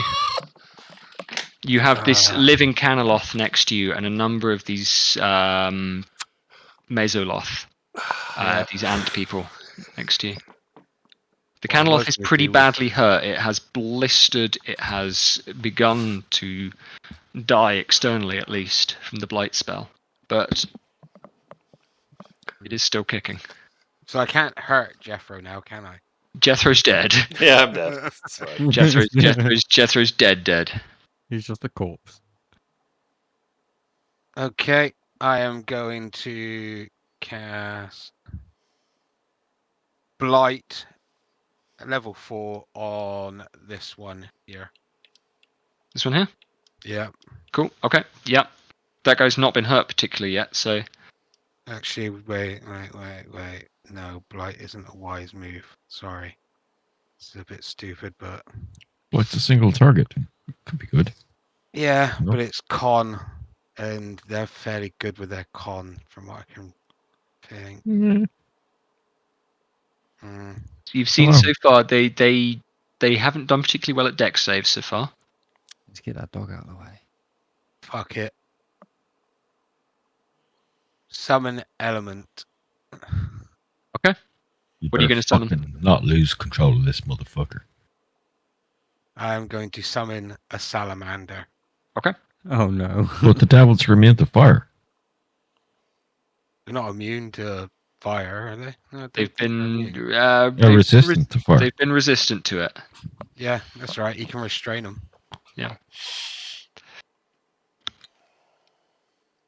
I mean, this fight's nearly over. That doesn't- Yeah, it lasts an hour. Cool. It's gonna be a little while. Yep, and then I can't use it as a bonus action to pop in, but that is it for the second. Oh, and summon elemental. How does the initiative work on that? Goes in the same time as him. Pretty sure it goes after me, or is it? I don't know if it goes the same turn though. It exists. It comes into It's existence. it's conjure elemental rather than summon elemental, isn't it? How's that wisdom been? Who worked that out? I don't Roll think you guys have initiative checked the for it. wisdom save so far, have you? No, I don't know. No, not I know of. Conjure elemental. 13. Cool. All right. Do you want to put it on the tracker? Yeah, I was gonna put the fucking dice on the tracker. You've got one up here.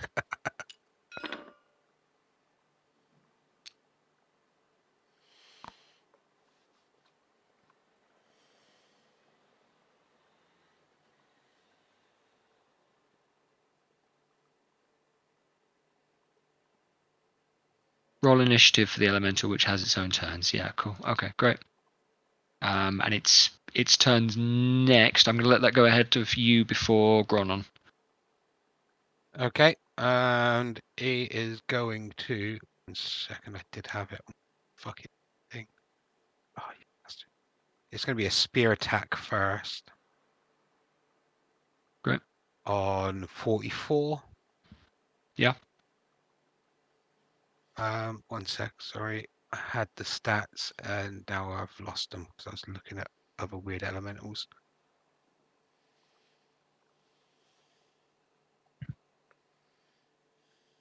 We got the diamond for Riverfire. Yeah, don't worry.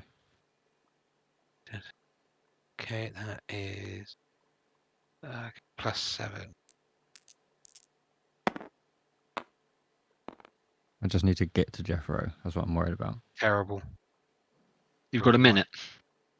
Yeah. But I mean, like, 10 physically turns. touch him. He's surrounded right now. Yeah, you He got really 10 is. turns. Don't worry about that. Okay, so the That's- spear missed, and then I'm going Spear to make a miss, tail yeah. attack. Tail attack on number 44 again. Yeah. Yep.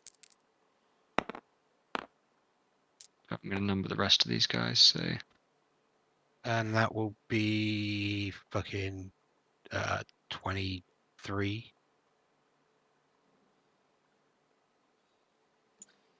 23 will definitely hit. Okay, tail attack is 2d6 plus 2d6 fire. And then it's restrained. It's automatically restrained, so it is. Yeah. And the target is grappled. Yeah. Heated body, do I apply that as well? You would apply heated body. Yeah. Creature that touches the salamander. Yeah. So that is 17. Will take. Yeah. Okay. Yeah. 17 plus 4, so that's 21. 21 against number 44 will be enough to kill him. So yeah, that one goes down. Okay, that is him done. Gronon, it is your turn. Move to the 5th level Spirit Guardians. Great. I have 15 feet around me, isn't it? You're gonna get past Jeremy. So there's 3 of them there. Can I have wisdom saves for them? Green, blue, blue. Yeah, absolutely. They do get advantage on these, but let's get that off. Sorry, I'm flicking between things. Right, okay, I'm going to roll for the green first. Here's a different bonus.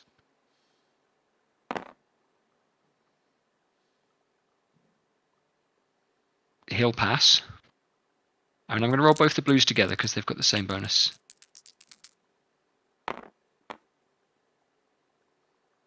They will fail. Both of them. I think it's half anyway, isn't it, for the other guy? Yeah, it's still half, yeah. What was the radiant damage doing? Do you remember? Has that ever been explained? I think Tongi hit them with a particular thing of radiant. You hit it with I've hit them with a few radiant things like Blessed Strike and stuff. They have not been especially vulnerable to it, but it certainly hurt them.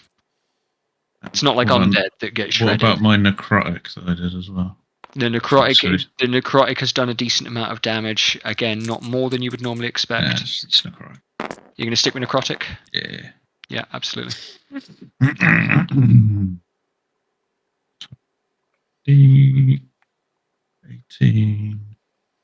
23. 23 on the count there, yeah, absolutely. Yep. That Canoloth is looking pretty badly hurt. It's not quite down, but it really nearly is. 23 on these guys, but they've... And they get the full whack of it. 5 and 6. Okay, 23, yeah. Obviously, I'm choosing all of our guys to be unaffected. Yes. I assume that goes without saying. I imagine so as well, but thank you for clarifying.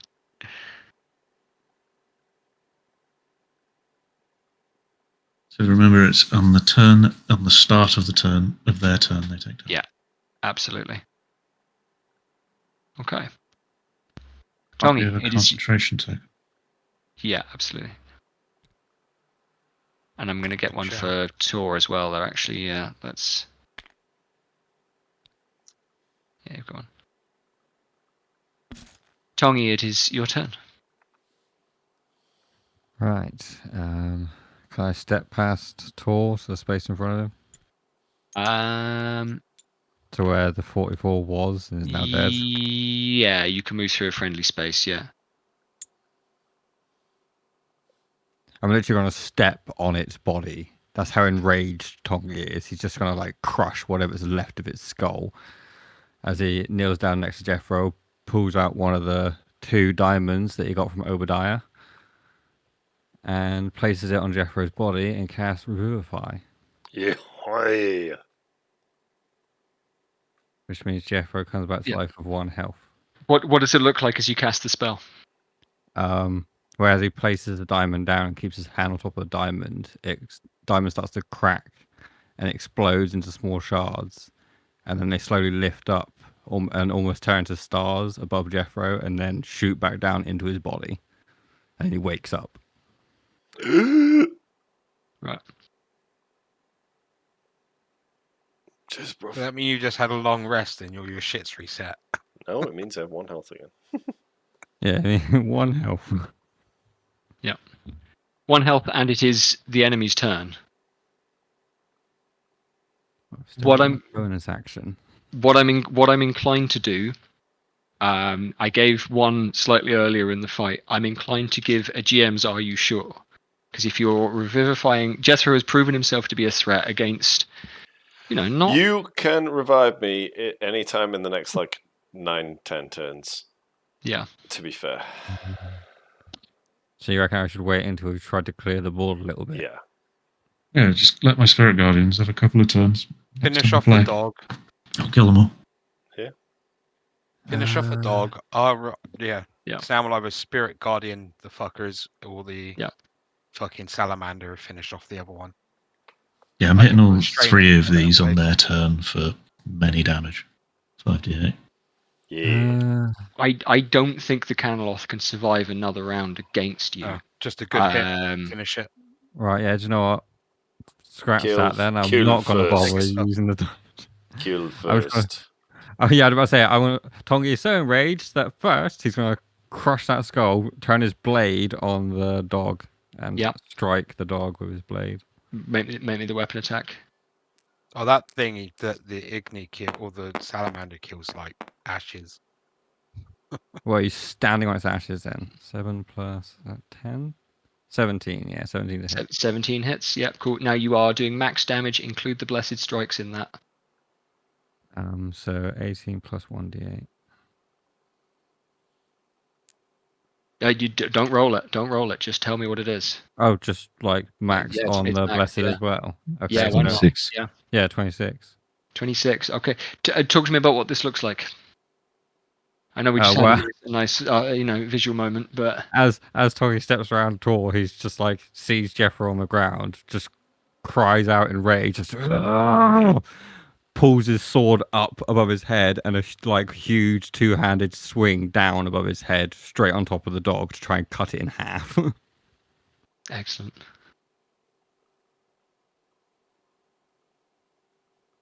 All right. Anything else Surprised he didn't get for anything else for Tongi's turn? You still have your spiritual weapon up. Yep, spiritual weapon is going to move over and hit number 2 here. Yeah, roll the attack.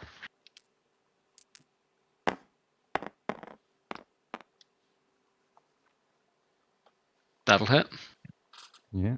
So what's on spiritual? Is 1d8 in.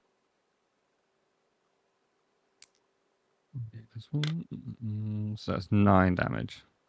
9 points on number 2. Okay, cool. That's Tongi done. Excellent. Right, I can close the tab that I have for Canoloth open. All right. So this thing is fucking dead. What was its AC, Jed? Was it 15? It's 16. Ooh. So yeah, you've been very close over and over again. Okay, that thing is shredded, and it is the end of the round. At the end of Tongi's turn, Vic, can I get you to roll fire damage because Tongi's finishing his turn within 5 to 10 feet of the wall? It's dropped. The wall is gone now. Oh yeah, you'll have dropped it because you dropped concentration. Okay, cool. Yeah. Let's wipe that off. Thank you for clarifying that. Glad to know it. Okay, he is.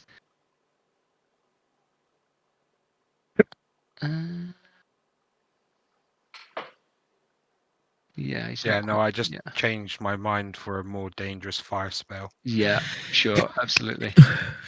More dangerous. But yeah, that's the end of the round, so we will leave it there. Cool. I understand Cool. the intention to. So please don't have scratched off the diamond or the spell slot for the revivify. Right, yeah. Yep. We've always got 10 days to reincarnate him Well, anyways. Ugh. I don't doubt that Jethro will be up and standing again at the end of this fight, but He will, what because race you- Tongi's it's- not going to let Jeffro stay on the ground Yeah. long. It's not as bad as fucking Cyberpunk where when you're down, you're You- down. yeah. down. And you died Pretty in the last Dead. session as well. That was yeah, Yeah. Mac just outright died. I believe it was a one-shot, wasn't it? I think so. I think it was like the end. Well, he died And to he bleed actually showed damage up. after the enemies were all dead. Absolutely, yeah. we It was a bleed we out, tried wasn't to it? run towards him, but we didn't have enough movement to revive him. Yeah, that was You rough. just had so much strength, she threw you out of the train into a wall and you died. Hmm.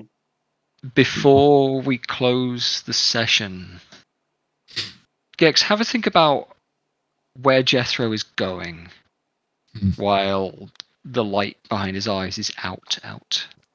Is he going towards the light? You don't have to answer right now, Yeah. and maybe we'll open next session and with this question. Okay. Maybe he sees a pull to the Dark Masters. Yeah, absolutely. Or maybe he feels a connection to whatever is powering Tongi now. I play a game of chess with the devil and I beat him up. Only after 30 years. Though. Flip the board and punch him in the face. God. You just relive that for 30 years. You do a Billard's Head and you play a game with death. Yeah. No, you'd be reliving his greatest highlights, throwing a kid off a roof, dropping people from a I am gonna do. That time we burnt a pub down, and then a city block. All the teeth he's pulled. You need to pull a dog's tooth, by the way. So do I. He's We both going need to pull already. one. It's finding from his these unknown things. dream of becoming a dentist. Yeah. Right, I need to go. Yes, absolutely. Thank you, Sam, for playing. Later. That's See you later, Sam. Okay. Later. Thanks, Jed. Thanks, everybody. That was a good I'm time. going to Always add fun. on an extra figure just before we leave the session. What? And maybe next round Oh. it will become clear what's going on with that.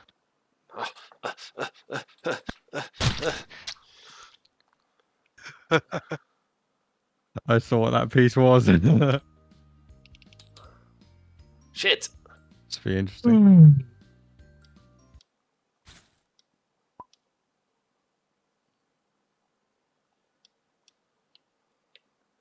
Ah.